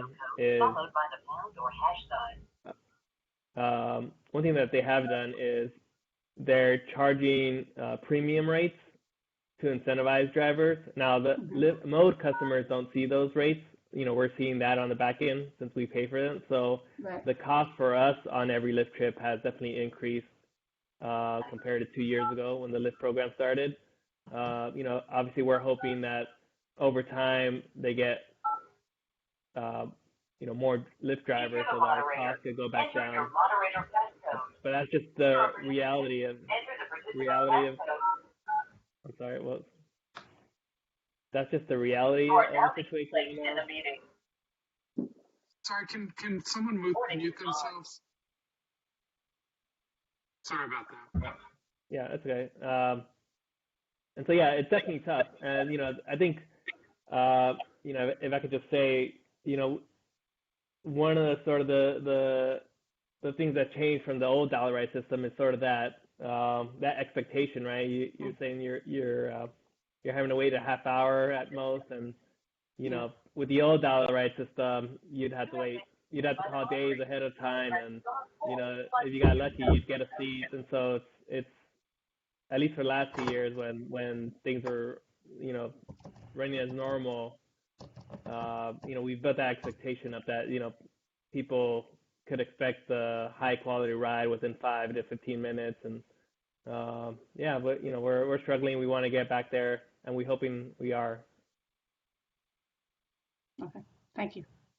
Yep. Commissioner Wetter, you had a question?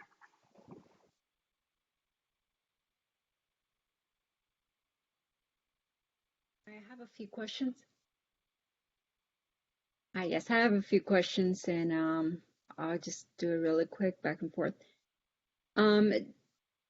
Are your drivers vaccinated? Right now, Lyft does not have a mandatory vaccine policy. We know that they've done, like, a lot of companies out there, they've done sort of incentives and things like that. I couldn't tell you what their vaccination rate is of their drivers, but again, I know they've made great efforts to try to get as many drivers as they can vaccinated. But as of right now, they don't have a mandatory vaccination policy that I know of. I think that mode should be required, you know, as for the drivers. I mean, that's my opinion. Um, so my other question is,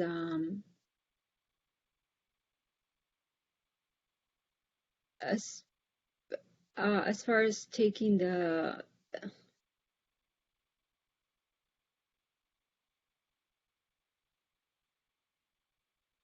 okay, as far as doing 2 entries a month. 2,000 rides a month. Oh, 2,000 rides a month. I'm sorry. Yeah, I couldn't see. You had mentioned um, the capacity. Is is there a limit as far as the capacity? In terms of, can you maybe clarify?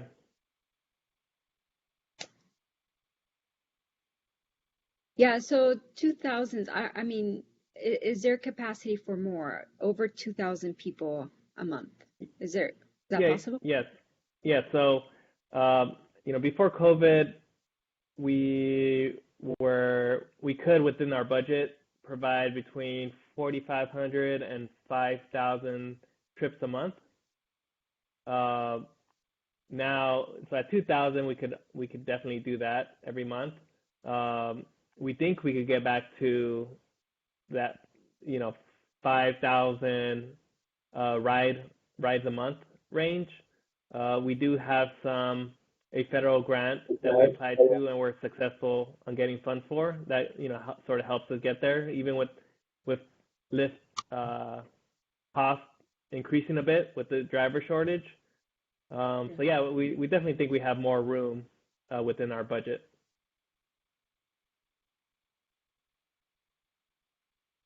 Okay. So I do want to emphasize that the old system that was able to do 2,000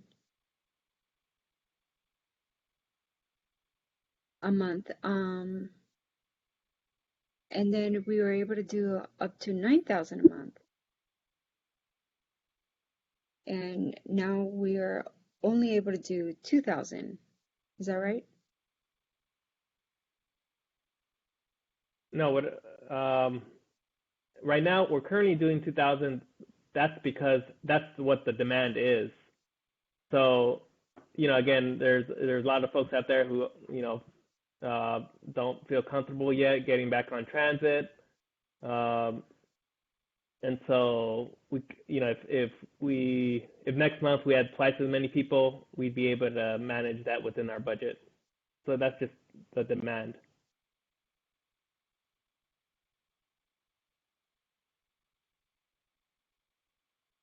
Oh, okay. Thank you. And my next question is, like, let's say we max capacity and there aren't enough rides. Is it possible to prioritize people who are visually impaired or people that have like a serious emergency? No, we really can't prioritize any rides over any other rides. It's a public transit ride, so we really can't sort of prioritize any type of disability over another one. No. Well, I'm not talking about disability, but just say like people that have to go into like their medical, appointments. Is there any way to prioritize rights? Yeah, I think Yeah, because sometimes there can be a cancellation due to not enough rights. no. Right now, we don't necessarily have an issue with having to prioritize or a problem with having to prioritize rights, just because again we could do more within our budget. You know, so luckily, again, we don't have to sort of prioritize anybody. Of course, there are cancellations, driver cancellations here and there. Again, we're monitoring that. At least in the recent weeks, it hasn't been an issue as big an issue as it was earlier in the summer. So like earlier in the summer when everybody was vaccinated and everybody thought everything was going to open right away before this sort of Delta surge. That's where we really saw a lot of cancellations. So again, the driver supply couldn't ramp up as fast as everything that was opening up. But at least right now, it's sort of stabilized. Again, where the costs are going to in terms of like increased costs to incentivize drivers to be out there. The city is seeing that, not necessarily the mode customer. Okay, thank you. I'm sorry, I just have one more comment.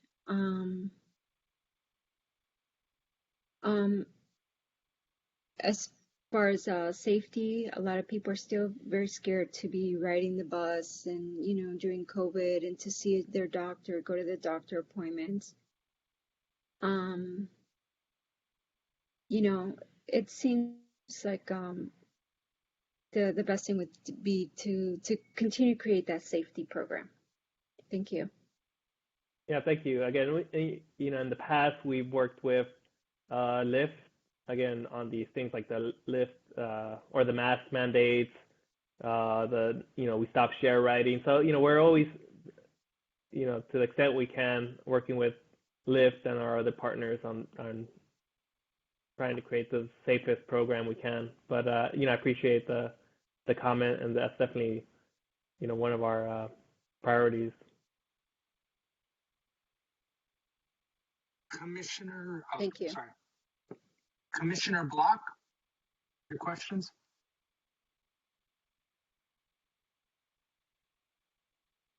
Forgive me if my question.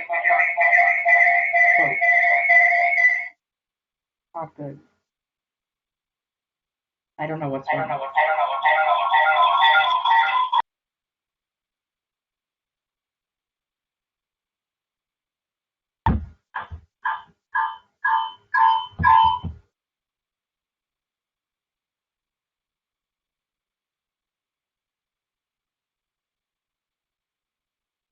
Commissioner Block, do you want to try and fix those tech issues, and I'll come back to you?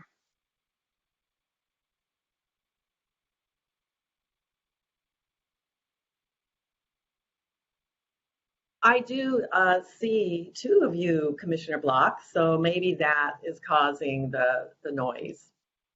Echo. Can you hear me now? Yeah. No. Wait, yes. Oh, you can hear me? Yeah. Okay. I muted both of yours, and I only have the 310 number now. Got it. Okay. So my two questions, or question or comment, are: it seems to me that the population is very vulnerable, and to begin with, and to not know if they're getting into a vehicle with somebody who's vaccinated or unvaccinated is really urgent. And is it possible to work something out with Lyft where their drivers indicate that they are vaccinated or are not vaccinated, so somebody can say, yes, I accept this driver, or no, I don't accept this driver?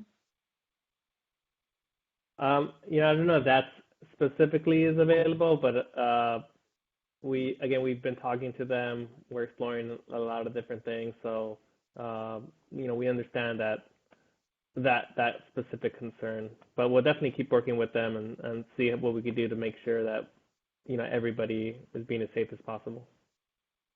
And then my other question is on payment. Could you explain to me how the payments work? I'm kind of confused. People could go into the store and pay, or needed to prepay? I don't understand how that works. Sure. So, most people didn't have to come in person to pay. If they're using the Lyft app, right, they would just save their credit card or debit card on the app. So all those folks, we didn't necessarily have to worry about. It's the folks who don't have a credit card or who are calling for their rides instead of using the app. Those folks, we had a process where they'd come to the transit store, Big Blue Bus transit store, and they would prepay, $10 or $20 for their rides. And so every time they called us and took a ride, we would just deduct the fare from their deposit. So that's what I was referring to. So we didn't really have a system where somebody could say they were using the call center to book their rides to sort of save a credit card on file. And so they wouldn't have to do those, regular trips back to the transit store.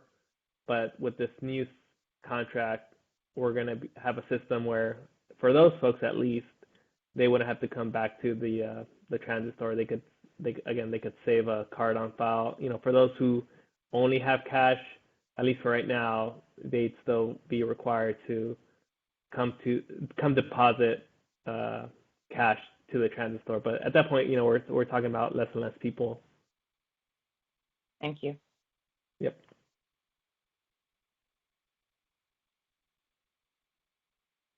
Commissioner Azaria, your question? Hi. So some of my questions are already being asked. One of the concern was the driver's vaccination. This is a big concern right now. They can actually spread the virus. And another concern was that are the drivers screened somehow? Like, does the Lyft screen them? Are they? Boarding is on. I don't know how they screen the drivers. Are they they're on parole or some kind of I'm not sure. If female patients go in, they're older clients, they're older patients, they go to the doctor's office.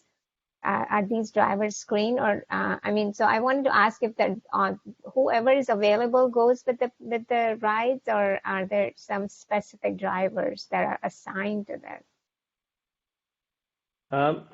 Yeah, so the Lyft, they have a process to screen and run background checks on drivers. They also have pretty comprehensive sort of driver rating system. So once the drivers get a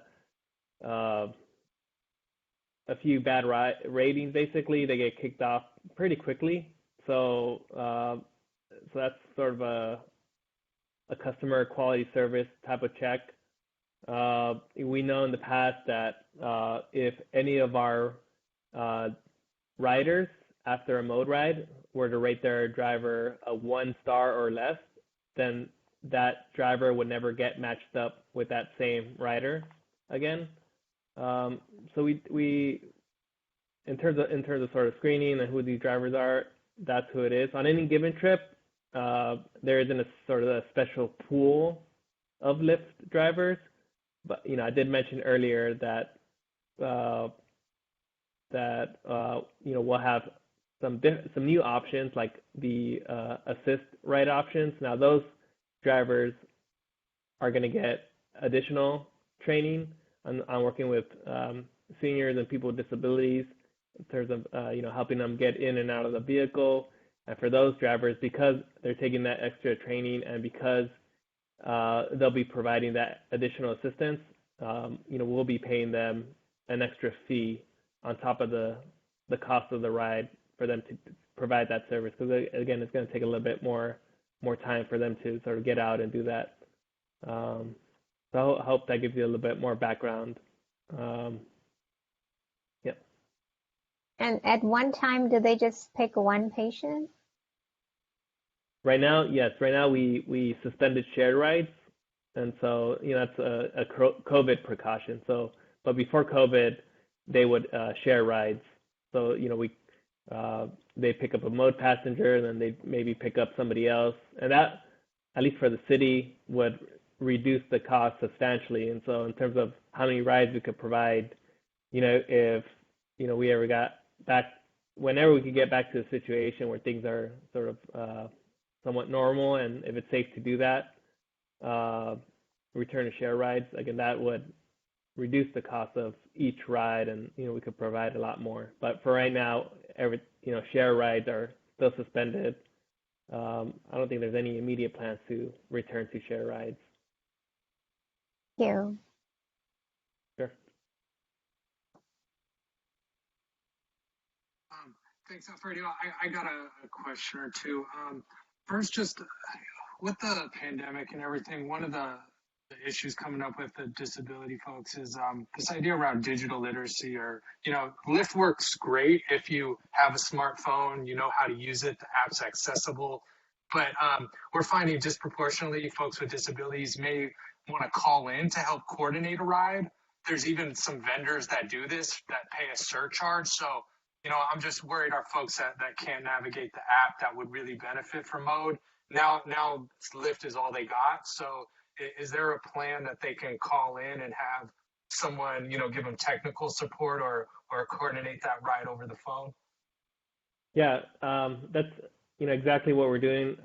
Maybe I wasn't clear earlier. So right now we have a city staff call center that does that. So anybody who doesn't have a smartphone, who doesn't feel comfortable with a smartphone, they can call us and we'll book their Lyft ride for them.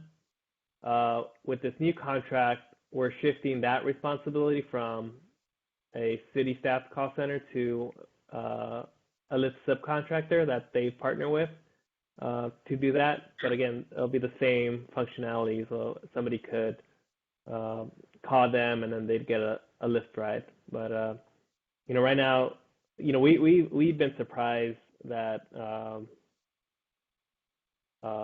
the majority of our rides are people booking rides through the app. So it ends up being about 65% of our rides are booked through the app. So that was sort of a little higher than I think we expected. And so we'll continue to do things when we can to help folks learn how to use the app if it's available to them. I do think it's, or you suggested that it's definitely an easier and smoother process booking a Lyft through the app, because you could see your ETA, you could see the driver, all that information, instead of having sort of relay that over the phone. So when we do get a chance, we do try to do some education on how to use the app. A few years back, or we haven't done it since COVID, but we were doing appy hours at the library, where we had the high school kids come and volunteer and help seniors and people with disabilities sort of use the Lyft app. Whenever we can do things like that again, we'd be happy to do stuff like that. But yeah. Thank you. And thanks for coming in. And just please keep us engaged as you move forward with that stakeholder group. I think there's some folks that would offer some good insight, so please keep us posted as that evolves. I'm not sure if people didn't put their hand down, or am I missing any commissioners have any more questions?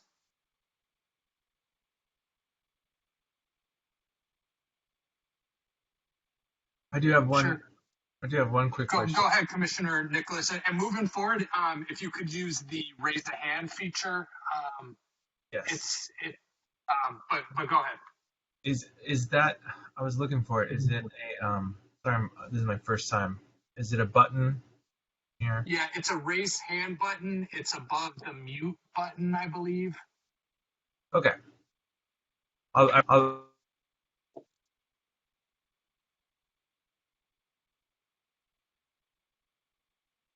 Oh no. Yeah, now we lost them.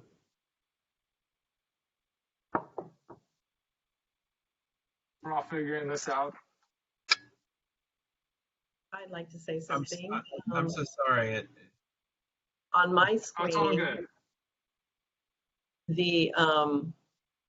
I don't see that. I have to click on people first and then raise hand. It brings up the list of the names of the people. At the bottom, it says raise hand. That's what I have to do. Hope that helps. Okay, perfect. I'll do that next time. My question, thank you. My question revolves around what is the threshold by which the drivers can help and then can no longer help passengers? Is it the same threshold as it is now, or that Access is, for instance, or is it a lesser threshold with Lyft in terms of the assistance they can give? Yeah, so it's definitely not door-to-door service or anything like that. It's mostly just in and around the vehicle and on the curb. So like, if somebody needs help with their bags, getting it on and off of the vehicle, things like that. If they need help storing a walker into Right. the trunk, things like that. But Yeah. but would they say if someone was on a walker and couldn't sit in the car, get into the car by themselves, do they put hands on and help people, or is that sort of not that's the line where they put hands on, or where's the line? That's what I'm. Yeah, they would help in that situation. As long as it's reasonable. Okay. Yeah.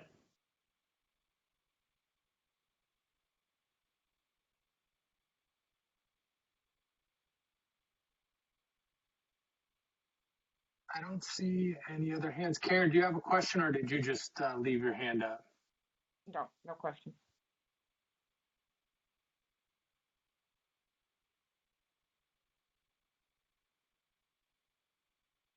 If there's no more questions, appreciate you coming by and Commissioner Elliott, I do have a comment to make. sure, go ahead. I am take my husband and pick him up at Ken Edwards Wise and Healthy Aging. So I see a lot of mode vehicles as well as a lot of Lyft vehicles come in and take people in and out. And they always get out. They always take their wheelchairs. They always put them in. They always secure them. From what I've seen, that Lyft uses the OSHA COVID protocols in terms of sanitizing, making sure that masks are on. From what I understand, masks are a problem for drivers to keep riders get their masks on. Because the same concern is for a driver. If an unvaccinated person gets in their car, they have no way of knowing that. So I think it's a two-way issue. I really appreciate what they've done, as we're coming out of the pandemic, and it's far from perfect.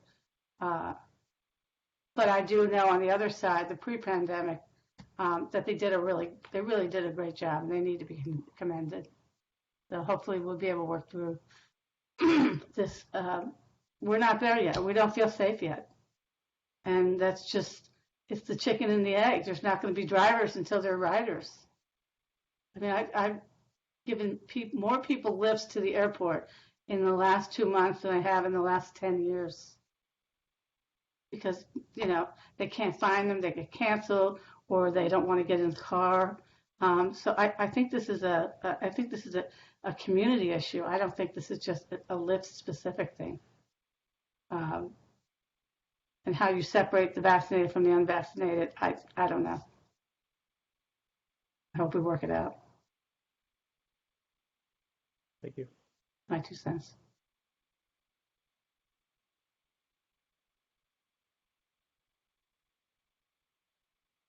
And so this item is discussion, presentation, and possible actions.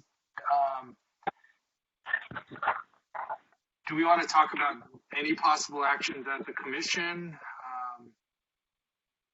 We do up on the agenda have ad hocs, but what any thoughts around any potential actions we want to take as a commission? Any thoughts about that?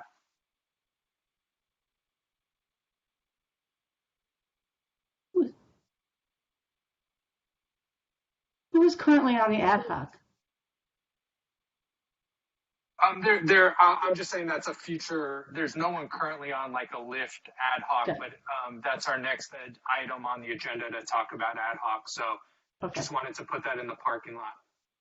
I mean, I would like to see the issue about vaccination and COVID protocols clarified for all of us. And that would be my recommendation to City Council.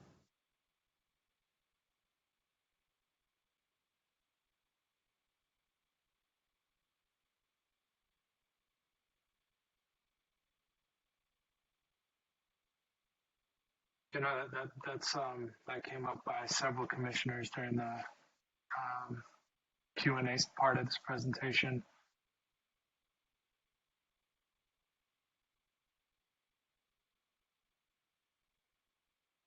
Is anyone planning to attend the meeting tomorrow? Maybe that's maybe someone could comment about that if they were interested on behalf of the commission.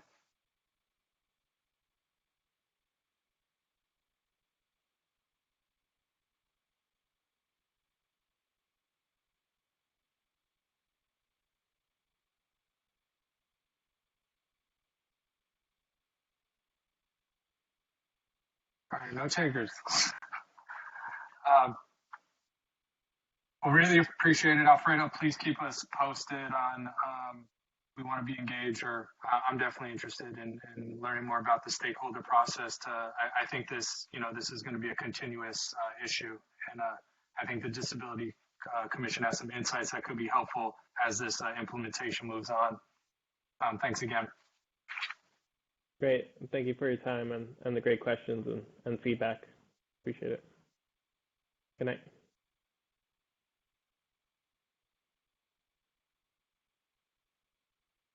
All right, I'm going to move on to the next item on the agenda, and just you'll notice it's number 5, but that's correct. It's just there's typical number 3s and number 4s, but they're not applicable to this meeting, so we keep the same numeric order. But the staff told me to bring that up. And this item is reports from the ad hoc committees and liaisons and discussion on possible action on reestablishing or removing existing ad hocs and or establishing additional ones. And I just want to provide a little bit of context. Typically ad hoc, they tend to be time sensitive. There tends to be a deliverable. And as a commission, we haven't met in a while, and we've had these ongoing ad hocs going on. So one piece of this item is just to the commissioners involved in the ad hoc typically give an update on what the ad hoc is doing. This might be a place where we can establish new ad hocs on a topic that affects people with disabilities in Santa Monica.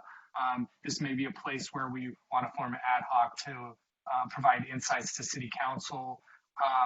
It gives us a little more opportunity to advocate and work towards just talking about issues that affect people with disability.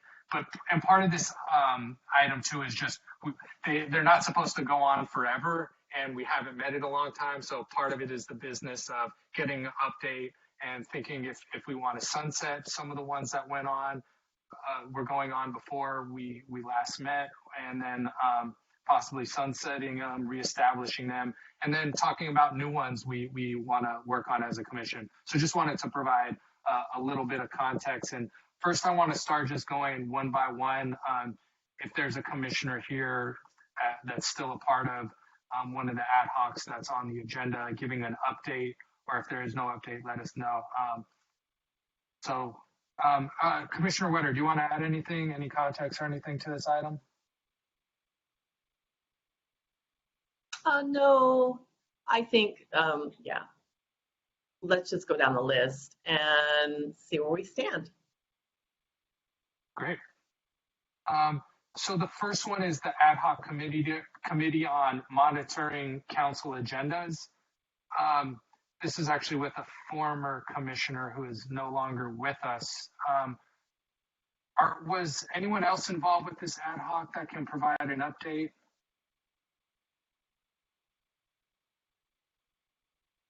I don't think there was. But this is typically a typical one, just to monitor what the city council is talking about and how it relates to folks with disabilities. But I'm going to keep moving on the agenda. the ad hoc committee to draft a letter to council on updates to the Pier Bridge replacement project. That was also Commissioner Creasel and Ringer. They're both no longer with the commission, but I can give a little bit of an update on this one. They did write a letter and send it to the Pier Bridge with some of the things we talked about, some of our concerns and thoughts about the Pier Bridge project. But those two commissioners are no longer part of the. Was anyone else involved that has any more insights to add to that one, or should I keep it moving?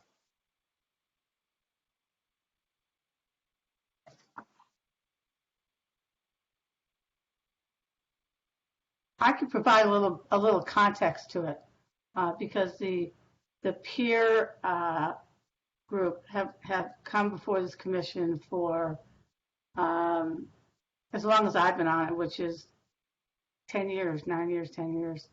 And at various stages, it's been very acrimonious in terms of the design and the redesign and, you know, the level of wheelchairs. And the last couple of meetings that they've come to, no one from the mobile side, the mobility side, were present. And so it kind of just passed that go around. The reality is, I really don't think the Coastal Commission is going to amend the design specifically for us because of the historical side and the fact that the Coastal Commission is involved.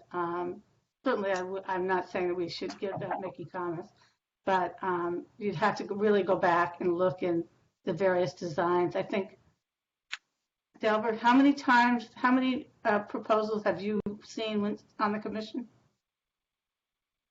Do you remember? 4? I think I've seen 3.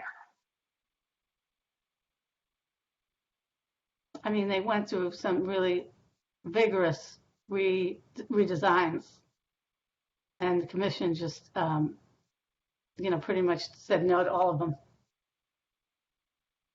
So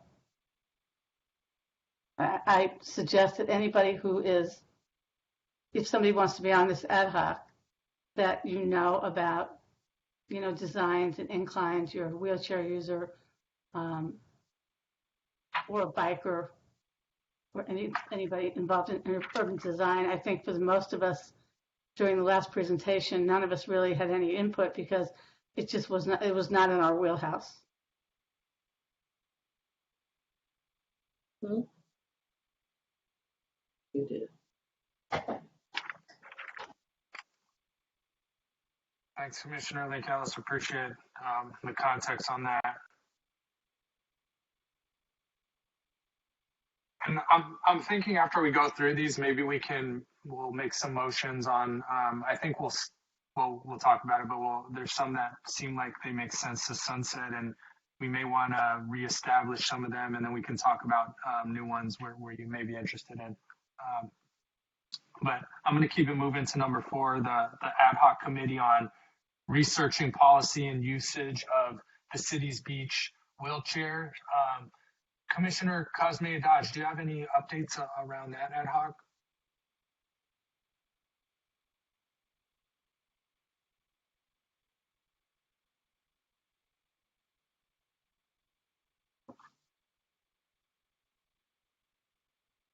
Really, nothing can be done. It's just the best right now is to just keep them running. Sorry, Commissioner Cosme Dodge, you were muted for the beginning. Can you say that one more time? I was just saying that I think right now it's just to keep them running. You know, I mean, there's no, we can't like use them more and make them more accessible. At least I don't see an access for that right now. So I'm going to keep up with making sure that they're available for right now.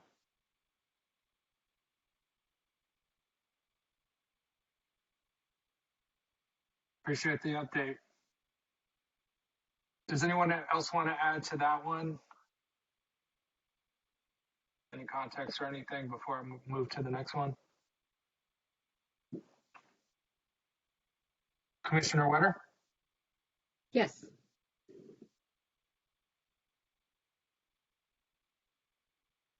Yeah. So if we're talking about the pier,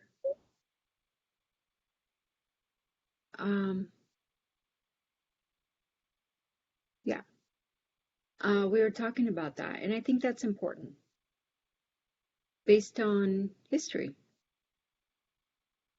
And because the pier has an important role in the city.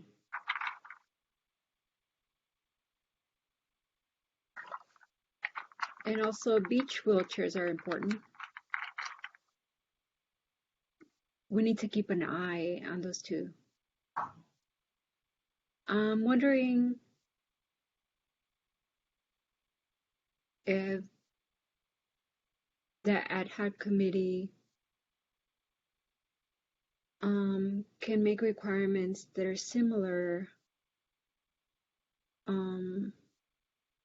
with similar background as far as mobility, you know, just skills as far as mobility for people with disabilities. I mean, if we have any ideas for those, for that type of access.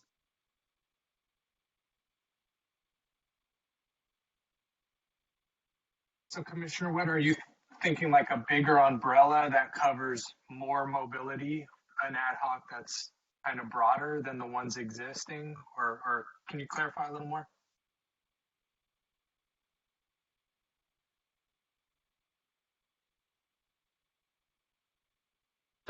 Just maybe one ad hoc committee for the mobility issues at the beach. Yeah, that sounds like a good idea. We wanted to put one of the things that we really wanted to put with those mats. We had progressed, you know, to make it so that they'd already be on the beach during the, you know, the 6 months out of the year where it's warm anyway. You know, they have them already. The city has them. They can be put down, and wheelchairs or whatever can just go right on out there. So that was something that I would like to see us continue working on that, because for me, that's much more useful. And I think for a lot of people that are in wheelchairs or that kind of thing would be a lot more useful than the actual beach wheelchairs.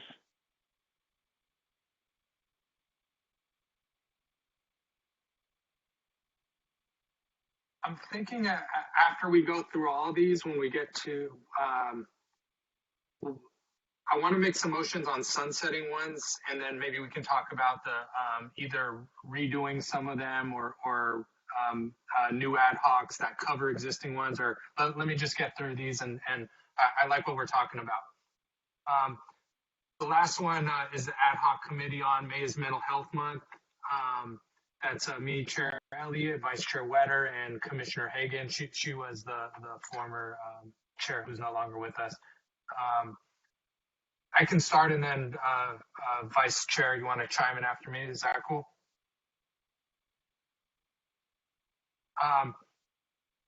So this kind of got disrupted with the pandemic, but one thing we did start to do is I'm a social worker by training, clinical psychiatric social worker with the Department of Mental Health. So I started to curate some digital resources that are available a lot on our LA County website. So for example, we have like the partnership with Headspace. Everyone in LA County can get that for free. And they've really put some efforts to curate resources by topic. So that's one of the resources. It's dmh.lacounty.gov/resources. And then they also started to curate some, I guess, to address like social determinants of health. So, you know, resources on getting discounted broadband, things like that, and organizing them. The county does it by service area, and we're service area 5. So yeah, and maybe just update since then, the county has also partnered with a vendor called Prevail Health that offers digital resources to support well-being. So you can connect with like a coach, they call them, and they have some web-based programs to support your well-being, like on topics like anxiety and other things that are affecting folks in the pandemic. So there's a lot of digital resources out there. I just tried to curate them and share them. I think some of them did make it to either social media, but that's something I want to keep. I just want mental health. That's such a big thing post-pandemic. I want us to keep being engaged, and not just in general, but in particular how it's affecting folks with disabilities, because they have unique challenges. The rates of anxiety, depression are just astronomical compared to other folks. So it's not only just addressing it, but in a, we call it culturally and linguistically accessible way, because we know, yeah.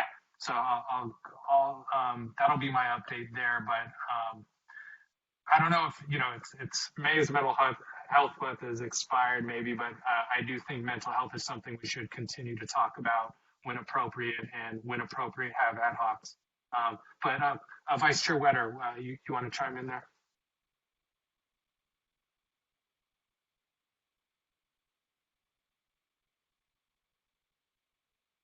Yes, I would like to add that, as you had mentioned, Mental Health Month 2 years ago really started. I mean, it started during the pandemic, and even though that's already passed, mental health continues to be a major health issue. That's been like hashtag for such a long time, and we've been having to deal with that. I think we should sunset this ad hoc committee, because May is Mental Health Month, but also establishing a new ad hoc on mental health just for pandemic purposes.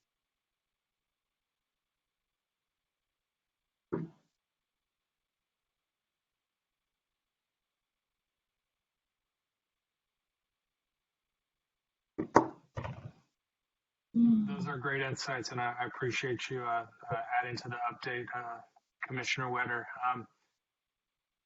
So before we move on to section 7 of the agenda number 5, I want to start to circle back to possibly making some motions to sunset someone. So one I'm thinking that I'm a part of, and I agree with you, Commissioner Wetter, I'd like to sunset the May is Mental Health Month. That seems like it just makes logical sense. I'm also thinking we may want to consider sunsetting ones that are 100% commissioners, no longer part of the commission.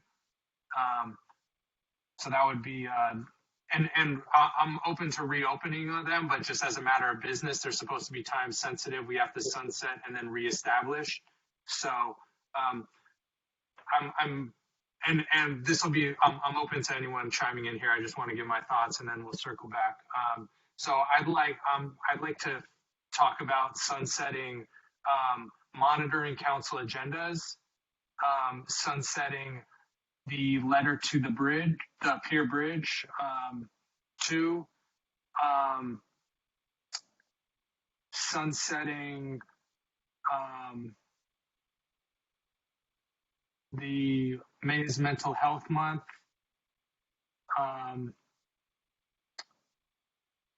Actually, I'm actually open to sunsetting them all, and then talking about reestablishing some of them with new commissioners. I think it's been so long. Let's start fresh. We got fresh folks, but I'm sorry, I was kind of talking out loud. But I'd like to sunset them all and talk about which ones we reestablish, and then after we decide which ones to reestablish, let's talk about new ones.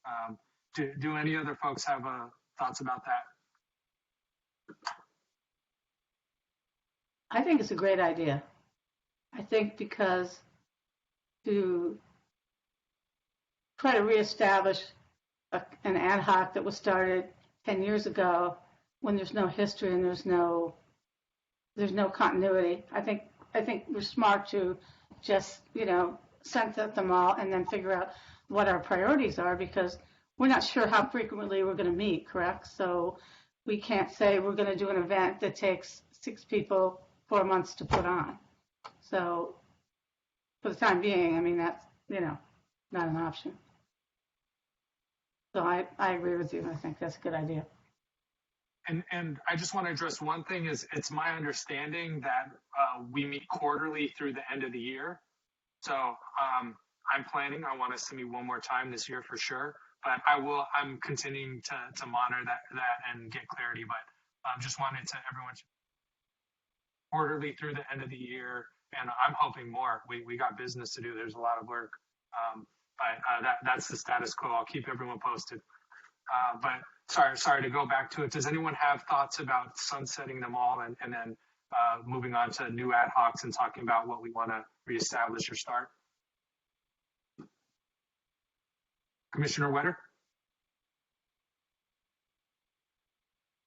Yes, I would like to add my support. I don't think we need to sunset everything, but we definitely do need to ad hoc new commissioners.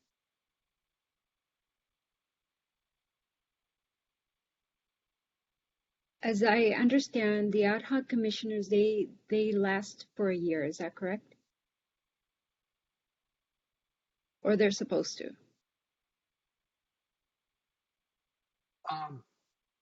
And please chime in. It was. Oh, sorry. It was ongoing until somebody decided they didn't want to do it anymore. But yes, we did an annual check, I guess, in July. But the ad hocs didn't last for a year. It was just as long as somebody wanted to do it.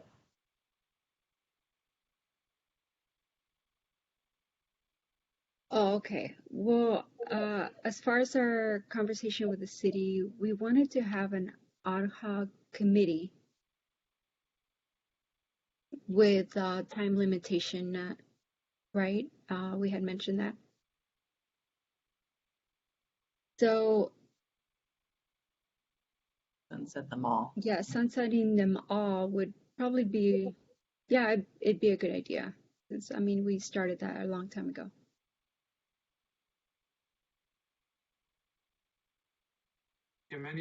My understanding is they're supposed to be time limited and have a deliverable. And there may be some Robert Brown Act implications on keeping them open forever. So I think even a year might be pushing it. And I know just because of the nature of all the pauses and things, these have been open for a long time. So even from a risk adverse perspective, I feel good just wiping the slate, reestablishing the ones we want, and really, I want the new folks to work on stuff they're passionate about. So bringing in those fresh ideas. So I'm leaning heavily towards cleaning the slate, but I want to hear if anyone has different thoughts about it.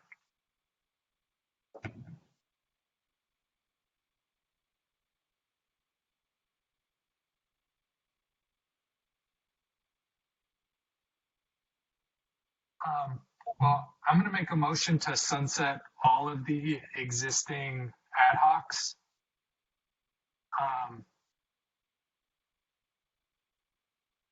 And one thing, thank you. And everyone has to do a roll call vote. That's because we're online. So I'm going to call everyone's name, and you either say aye or yes if you vote yes. Sorry to cut you off. I just wanted to give that context.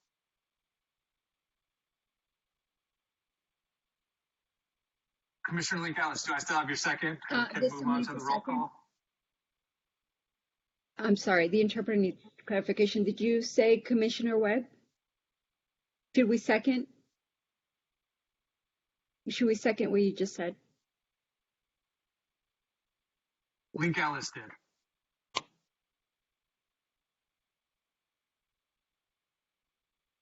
Okay, thank you. Just wondering. So I'm going to go down commissioner by commissioner, just how I see you. Hold on, let me just go through. All right, Commissioner Azaria, Yes. Commissioner Wetter,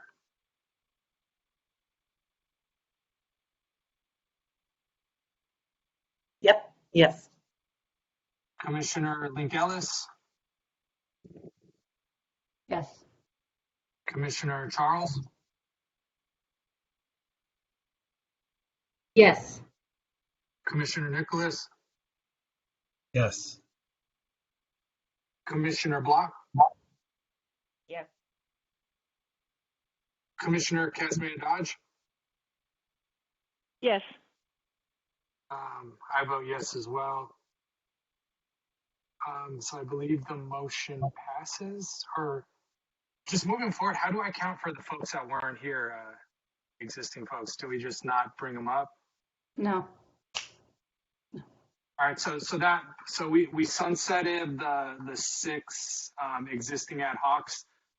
So now we have this agenda item 5.7. Let's talk about new ad hocs. And one thing I want to bring to the commission that I think we might want to consider is the city of Santa Monica has a policy playbook, and I think this is a place where we can move the needle a little bit.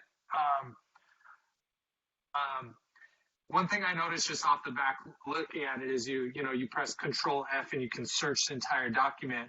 And I typed in disability and I get 0 search results.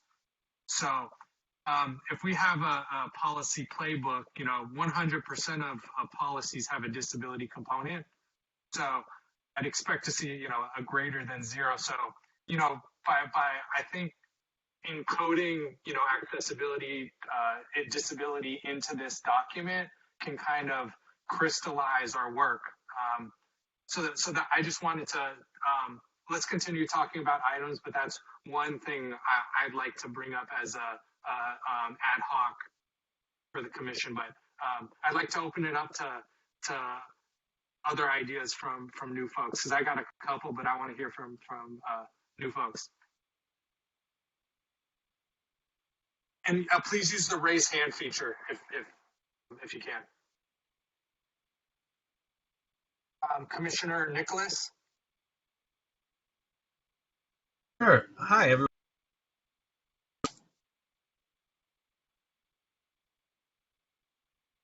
Because just when I was reading over the agenda, looking at the old ad hocs, and it might be interesting or helpful to have some level of awareness of what's going on with the larger conversation of the new park slash green space that's going to be happening at the airport.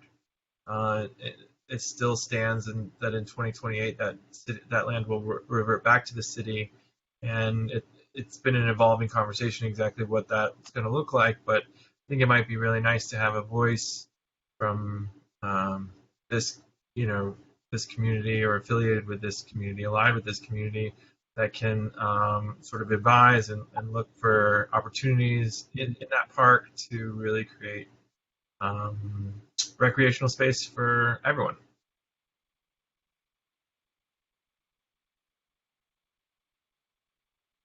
Thanks for that suggestion. That I like that. Next in the queue, I have, I believe it's Commissioner Charles. Hi, I have a question for you, Commissioner Elliott. The policy playbook that you mentioned, who has access to that? I've lived in the city for 25 years. I've never heard of that. Is that a government document? Whose eyes are on that document? Just curious. I don't have all the context. But let me follow up with the city and see how we can get you a copy and get that context. I know it was created by folks in the city. Sorry, I'm trying to scroll through this document furiously to get some more of these questions answered. But Vice Chair Wetter, do you have any more context about kind of how this was created, or more information about it for Commissioner Charles?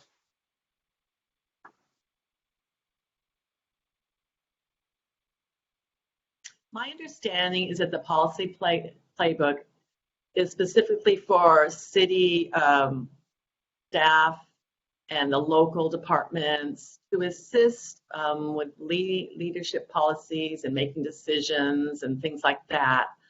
I doesn't mention disability. Also, temporary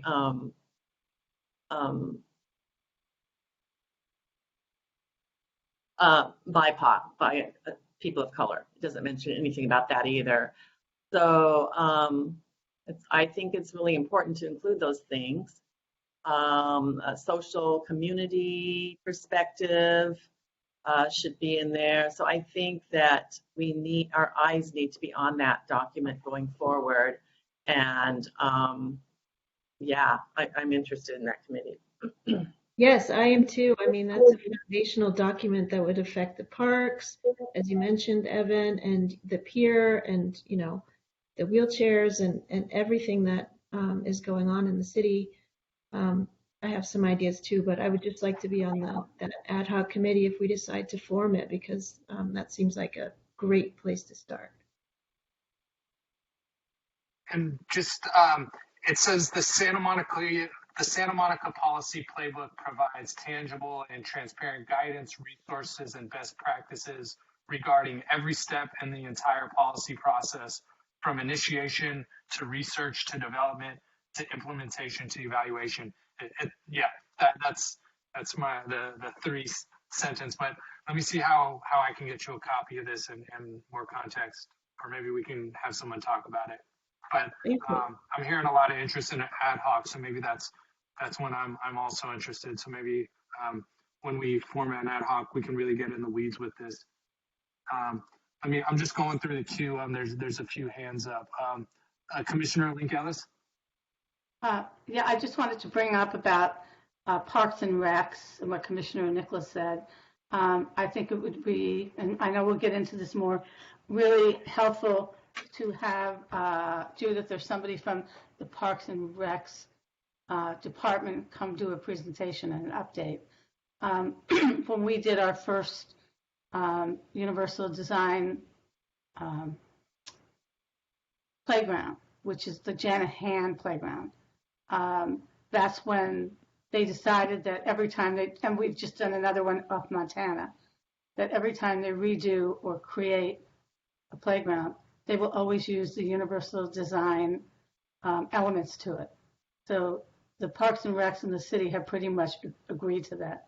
Congress Park did it even before we ever had any involvement in it. I really like the idea that if we're going to alter the way we meet, that this policy playbook would be a really good place to sink your teeth into, because then at least we know, where we can try and either, poke the bear or find out why we're not in here. It's always been a given that we're there, but the fact that it's not, in writing with the rest of it should be concerning, My 2 cents.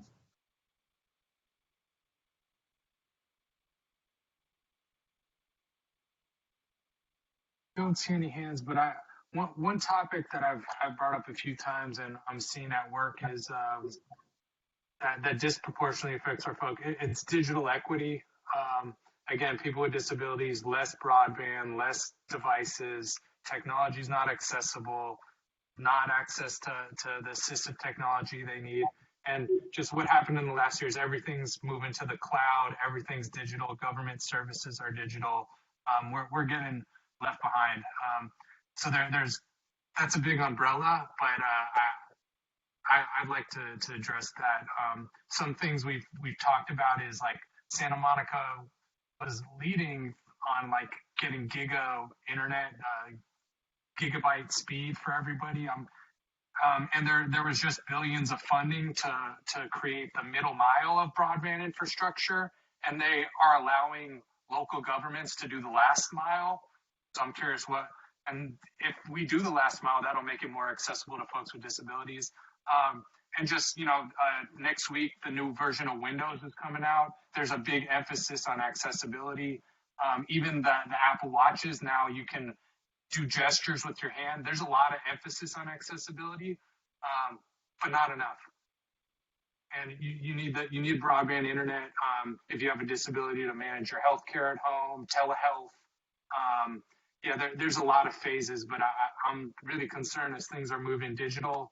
We talk a lot about our physical spaces being accessible, but our digital spaces need even more emphasis on that. So I'd like to explore an ad hoc on digital equity as kind of the umbrella and get into some of those other topics. I'm not sure what the deliverable will be, but that's something I'd like our commission to talk about.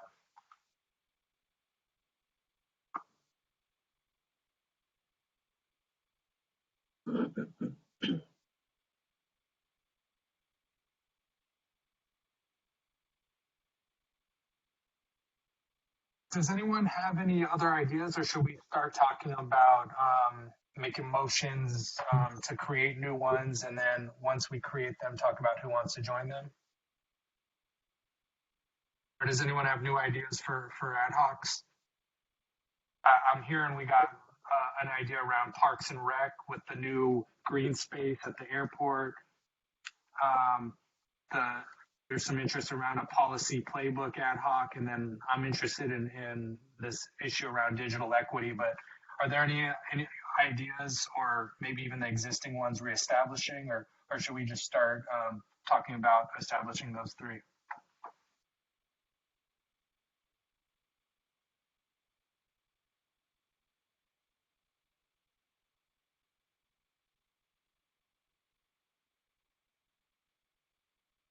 Commissioner Wetter? Yes. I wanted to be on the block. I saw the raised hand. 1 second. Commissioner Block raised her hand. Yes. Oh, sorry. Commissioner Block? One of the things that I'm passionate about, why I wanted to be on the committee, is because as a mobility impaired person, I can't get around the city either as a driver or a passenger. Lack of loading zones. Sometimes the only way you can get to where you want to go is to double park. You have to fear that one of our city employees will give you a ticket. Lyft drivers and rideshare drivers don't like to double park and won't often. I find it's a huge problem for me and people of my ilk. And so consequently, I take large portions of my business out of the city, and that doesn't feel good. I want my tax dollars going here. I would like an ad hoc committee exploring for passengers and drivers to be able to use the city streets when they're handicapped.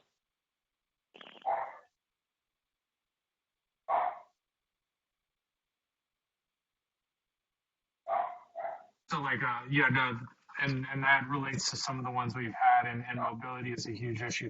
Thank you for bringing that up.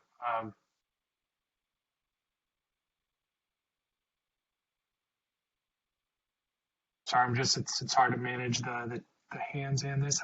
Commissioner Charles? If my hand is up, I want it to be up. I do have other ideas, but I don't want to just download everything on my very first meeting, on my very first commission. So I'm holding back a little bit, but I am very interested in what you said, Commissioner Elliott, as far as the ad hoc committee. Yeah, that's one thing I'm trying to be mindful of too. Now that we're talking, is I don't want to flood folks and get a million ad hocs at our first meeting in a long time. So that's kind of the push and pull. Is there's so many issues we want to tackle. We haven't been around for a while. We got to be intentional and we can put this on the agenda more than once if we want to establish new ad hocs. We generally get an update on existing ones, and if there is something topical, some coming up with city council, something really pressing for our community, we can bring it up again. So we don't have to do them all at once. Thank you for bringing us back to that, Commissioner Charles. That's a great point. Commissioner Azaria? Yeah, if there's any ad hoc, I know that you've been working on it, Commissioner Elliott, but if there's anything about mental health, I would be interested to help.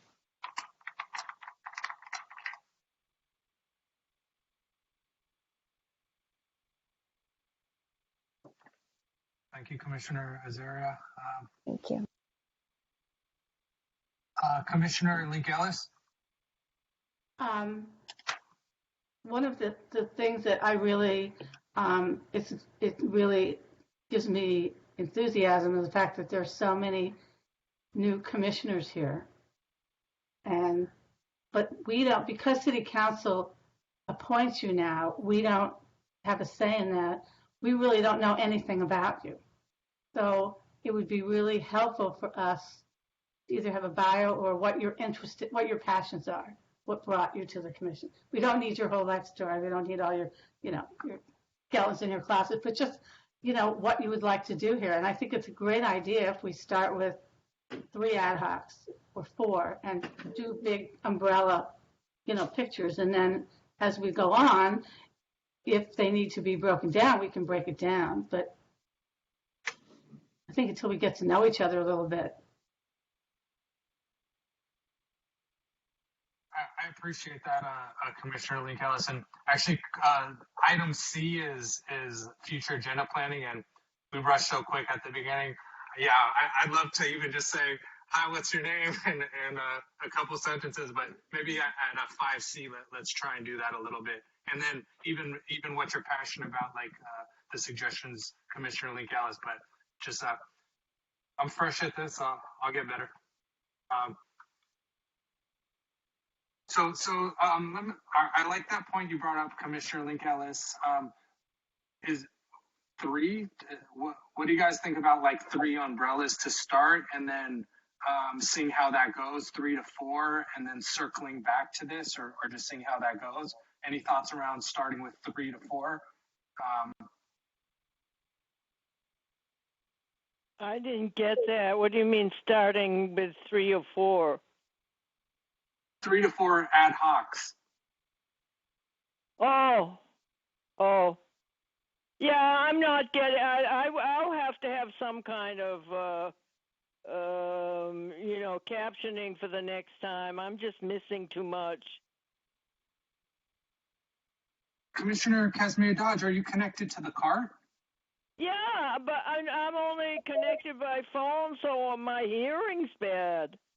So, I'm just not, I didn't, maybe I got about half tonight. That's why I excused myself before if I was asking questions and things when obviously I didn't understand because, I only heard half what was going on. So, and I would like to wait for next time to hear what all the new commissioners have to say about themselves and stuff. That's always what we did, and so I could hear it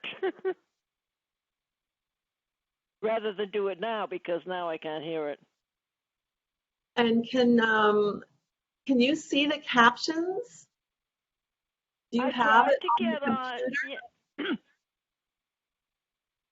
I don't know. I don't know how. I don't know. I don't know why I couldn't get online. Oh, okay.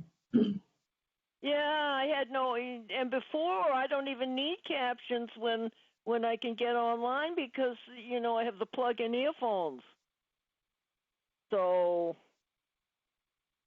I can hear fine. I can hear okay. Commissioner Casimir Dodge. Yeah.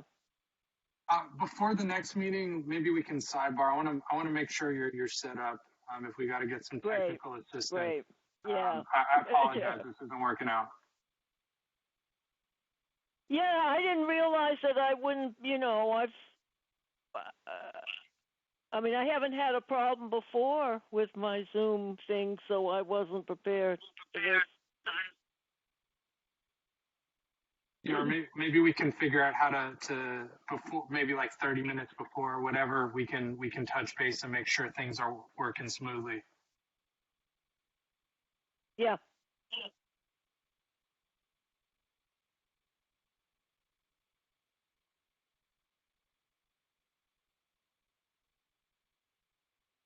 Commissioner Wetter? Hi, yes. I want to add something to the comment that you had about the umbrella and the ad hoc committee.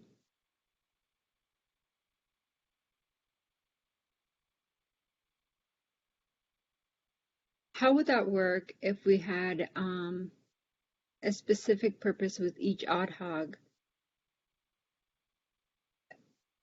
What would our deliverables be? Yeah. How would our deliverables be?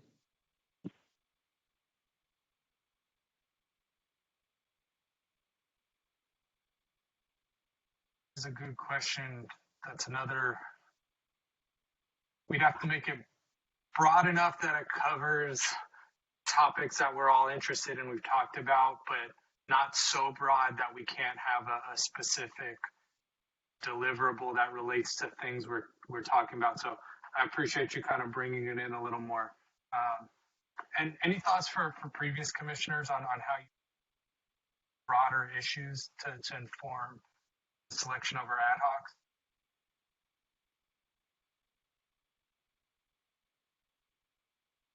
Commissioner Link Ellis? I'm sorry to do so much talking tonight, but I think we should go forward with at least 3 umbrella ad hocs tonight and see if everybody has, when you talk about, like the digital equity, that comes under the closed captioning bill that I'm working on.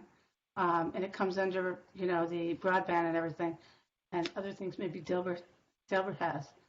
So I think if you maybe throw 3 out there, everybody can say if they want to be part of that because there's some project that they're interested in, and it comes under that umbrella. Mobility is also parks and recs. It's the pier. It's the beach. I think you've already hit upon 3 of them. By the end of it. I appreciate that. So just looking at what we've talked about, there was a lot of interest around the playbook. I heard a lot of interest around mobility. And then 3 was, I think, digital equity, and 4 was mental health. So 3 of those 4, any thoughts about which ones rise to the top of those 4 I mentioned? Or thoughts around this topic? Mental health.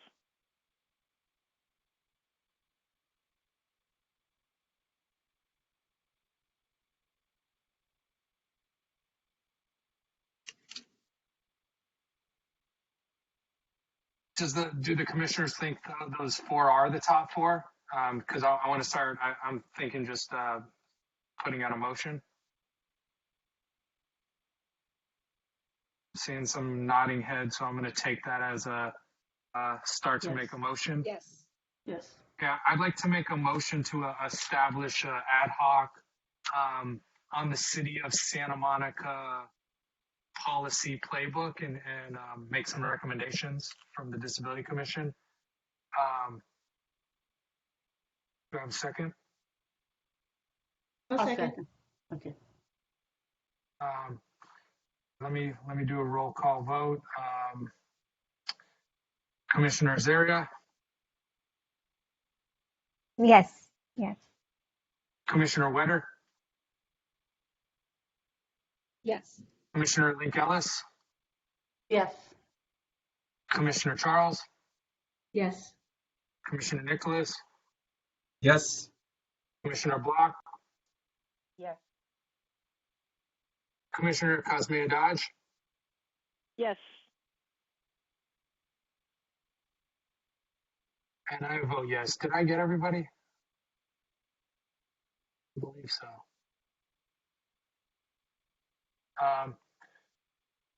Do we, and Nancy, now do we go who's in that, or should I move to who wants to be in that ad hoc, or should I make another motion for a different ad hoc? Do you know? I think it could go either way. I think you can appoint people, or you can ask people, because you want to have a little balance. You don't want to have 5 people on one committee and 1 on another. So I guess I would start and ask who's interested in the first one, which is city policy. Could that be combined with mental health? That's actually the most specific one. That's on the City of Santa Monica policy playbook. So I'm not sure if that's the best fit, but sorry, Commissioner Wetter. No, I'm volunteering for the ad hoc committee yeah, that's all. For the policy playbook. Do I have any other commissioners that would like to be a part of that? Yes, we were both raising our hands, Commissioner Wetter and I. Sorry, you're blocked out. Oh, Charles. So yeah, Charles Wetter. Sorry, give me a second, Paul. Charles Wetter. Any other commissioners?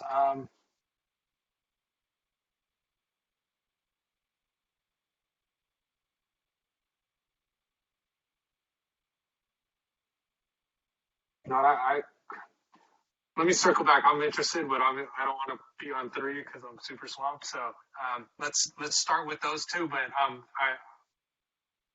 we'll be in touch about these. All right, thank you, Commissioner Wetter, Commissioner Charles, for being a part of this. This is going to be great. This will really crystallize some of the work we're doing. Thanks for jumping in. Next motion I'd like to do is a Parks and Recs. Sorry.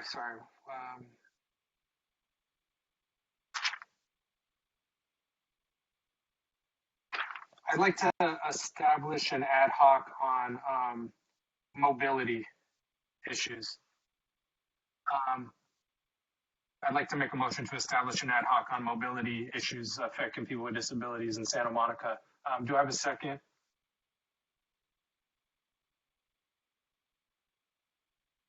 A second. All right, roll call vote. Commissioner Azaria? Yes. Commissioner Wetter? Yes. Commissioner Link Ellis? Yes. Commissioner Charles? Yes. Commissioner Nicholas? Yes. Commissioner Block? Yes. Commissioner Casmay Dodge? Yes, and yes, I'll be on the ad hoc. I vote yes as well. So we have Commissioner Casmay Dodge. You're interested in joining that ad hoc? The motion passes. Sorry, getting ahead of myself.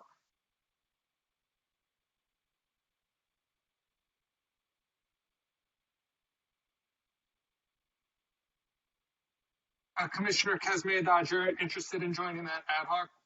Yes. Commissioner Link Ellis, is your hand up?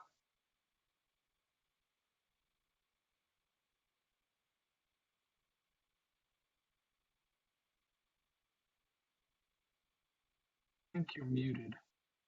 Your hand go down.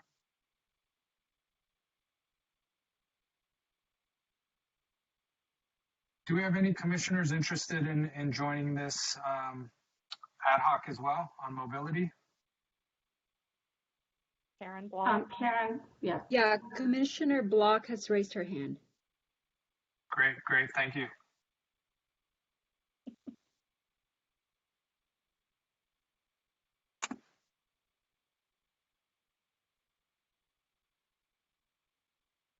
Commissioner Wetter, where did you want to chime in here?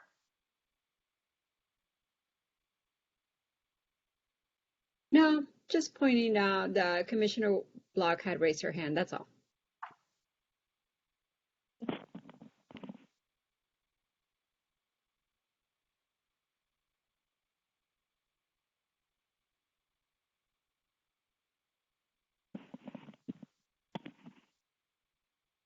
All right. Going once, going twice.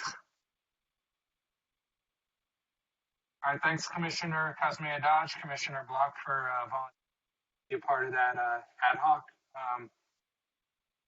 Yeah, this is going to be good. This is a great topic, and glad, especially new folks jumping into stuff they're interested in. Thank you. All right. So now we the two ones that rose to the top were mental health and digital equity. Does anyone have thoughts on which of those two people are more interested or want to jump in on? We can wait on mental health. I'm sorry. We can wait on mental health for the next meeting.